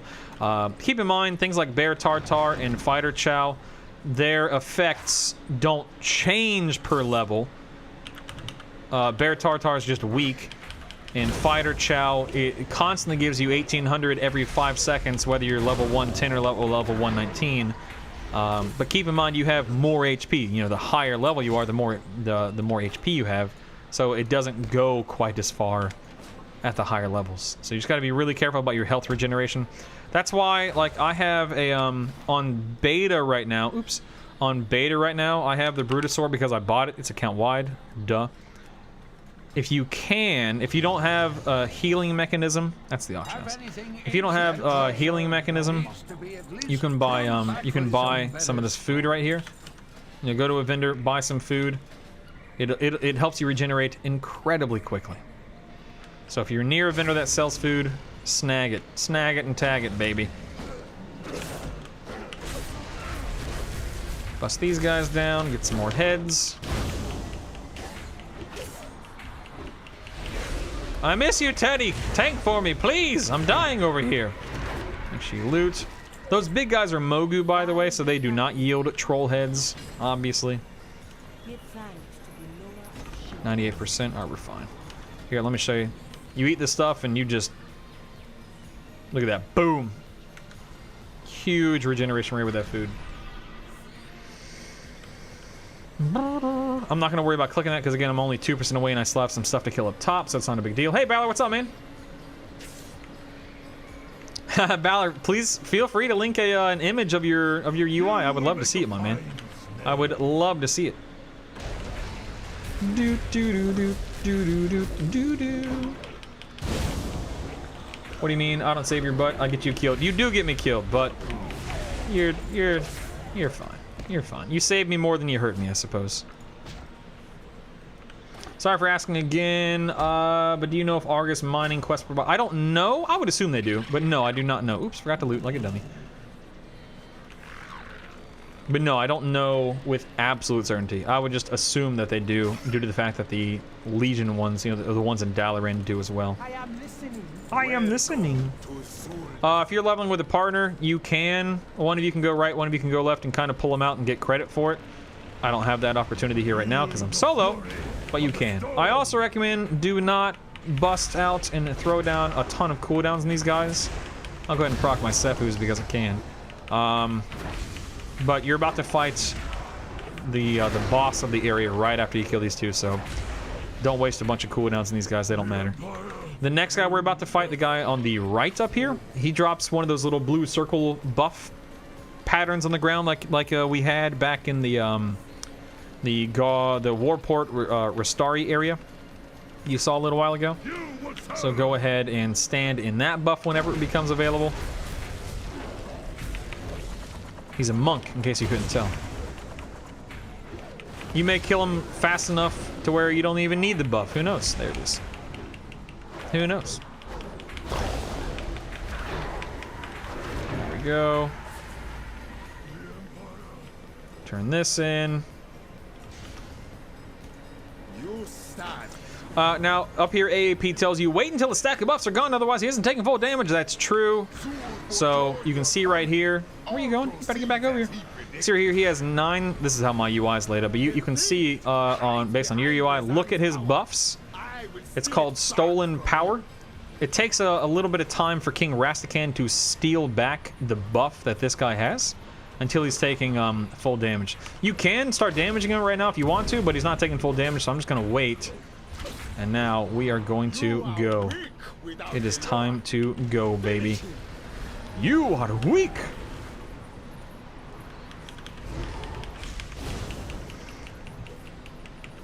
Do. No, I didn't drop my Infernal in the sky. I was wondering what was going on. Dagnabbit all. Hello, Infernal! Is he not able to drop because it's on a hill? I think that's what was happening, is it's on a slant, a slope. So my Infernal wasn't dropping with my cursor macro. So at this point in time, you're disrupting... you don't have to do anything here, but you're going to disrupt the ritual. You can actually go ahead and start running back if you want. There we go. I don't know how far you can get here. I've never tested it quite how far you can get. I guess I should, but anyway, you just run out. This is actually a good time to gun shoe or use something similar to that. But essentially, you get to this next area, and then you run even farther beyond that. You don't have to do anything here. You just leave the area. At the end of this quest chain, which we're approaching right here with resin, you're going to Hearthstone. And then you're good to go. Well, not good to go in the sense that you're done, but, you know, that's all there is for this area, so... Hearthstone. Welcome to Zuldazar. Actually, wait, time out. You should probably get this flight path. Just because. It takes 2 seconds. And it's worth not having to run out here again if you don't need to. Yes, I do, Teddy, of course. I do.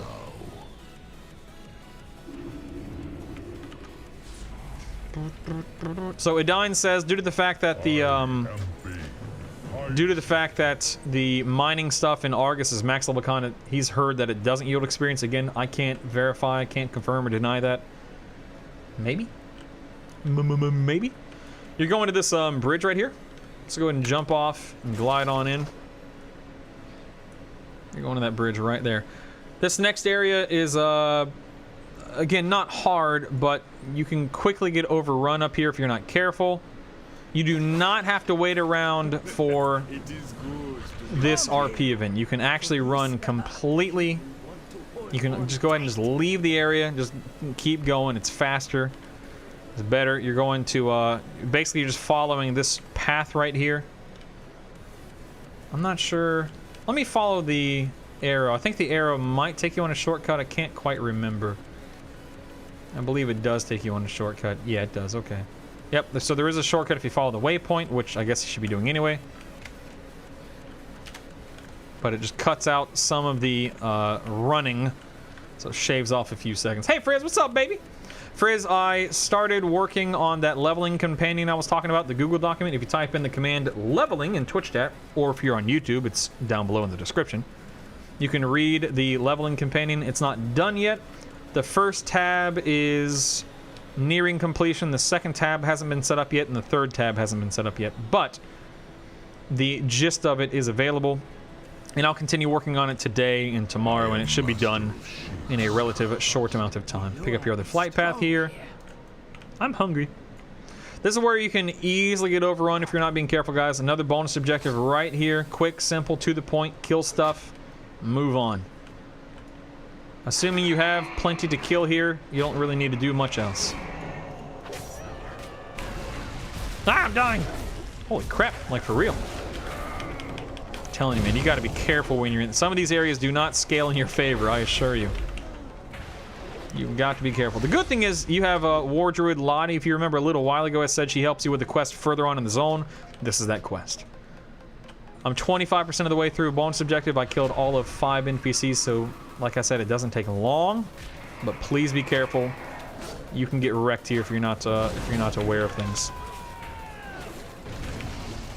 Oh, I might die, dagnabbit. Let me go ahead and Shadow Fury. Stun these guys, proc my Sephuz. I guess I could drain life here. I guess. Whatever. We're almost done, by the way. We're nearing completion here. Again, it's not a bad idea to have this food buff. I'm just saying, not bad at all. I'm trying not to pull too much. This is another great reason why you should be leveling It's with a donation partner. time. Ooh. I shut him down!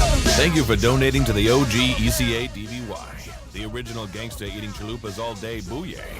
Yes. Dang, that's loud. I need to fix that. You're the real MVP. No, you're the real MVP, dude. That was really loud. Sorry, guys. I need to fix that. I don't know. There's something happened with the audio level in the alerts. They haven't always been that loud, but I don't know if it was something in Streamlabs or what, but thank you, Frizz. That's incredibly kind of you, my man.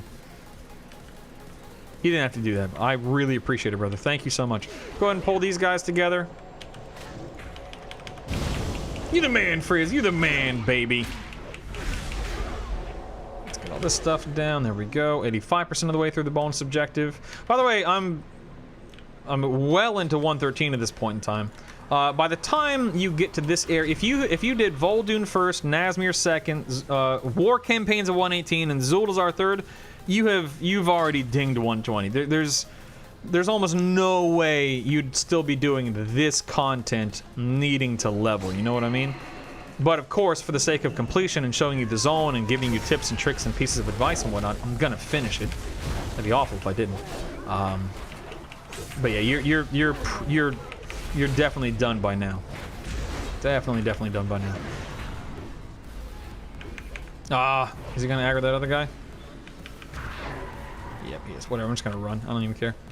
You can jump down right here and skip some of these guys, assuming your pet doesn't pull him like a dadgum idiot. Which he probably will. Stinking pet. Go ahead and get these guys down. Oh yeah, he pulled him. I might just soulstone myself here and deal with the ramifications. See if we can kill these guys. Woo! I'm the best, baby. Look out! Look out! There we go. Bonus objective done. Bloop. I serve gunk. Actually, I'm not sure why that waypoint was pointing me that way. Yes, I'm aggroing. These guys are here. No, you don't need to kill him. You just jump up here, turn in the quest, jump on the pterodax, and get a move on, baby. You don't want to do any dungeons during leveling, right? My recommendation, no. You know, if you have a great group and you know how to get through the dungeons in no time flat and blah blah blah blah blah, then sure, yeah, dungeons might be a nice complement to your leveling experience. Certainly, sure, but the average person who's queuing and pugging, or even the average 2 or 3 people who queue and pug with other people, it's probably not worth it. No, probably not worth it. Do whatever you think's best. Do whatever's best for you and your group of friends and leveling partners, but I wouldn't necessarily recommend doing it unless you would practice it and you're ready to go with it. Okay, we're done dealing with the forces of Zul. Can't wait to just immerse myself in these new zones, kick back, have a relaxing leveling experience. This is my first time. That's awesome. Late for the party. That's awesome. So here's where things wrap up through AAP. There are definitely still a few quests you can do. Like I said, there are the ones that we've abandoned. There's Zabala down here, etc., etc. But this is basically the end of Azeroth Autopilot for Zuldazar. We're almost done. Almost done. Retreat! Retreat! Oh god, that normally doesn't happen. I love these Loa's voices. So many of these Loas have Gonk, Resin, the Tiger Dude. Here's the second piece of Azerite armor, as you can clearly see. I love him, man. And that's it. That's it. I'll put on my my cloak of coordination. It sends me back to the Great Seal, and that's basically it. Give me 1 second just to make sure. Stand by. I don't wanna say we're done when I forget that there's one other thing to do. That's why I'm not concluding the video just yet. Cloak of coordination takes us to Orgrimmar. The Zuldazar portal takes us back to whatchamacallit. AAP, by the way, automatically re-equips your cloak. Isn't that cool? I love that. Turn this quest in. Zandalar forever. And we're done. Zone complete. Hey, I'm exactly 13.5%. Look at that. 13. Oops. 113.5. 113.5. Guys, that is it for Zuldazar, and that is it for all 3 zones. I hope you've enjoyed the leveling sessions through vol'dun, through Nazmir, and ultimately now through Zuldazar. If you have any questions, comments, concerns, if you're watching this on YouTube in particular, post your comments below in the comment section of YouTube. Swing by our Discord, swing by Twitch, please. Tweet me if you need to. All the links can be found in the description below in the YouTube video. I appreciate you. Live well, be well, do well. My name is Brutal. Twitch, we ain't done. YouTube, I'm out.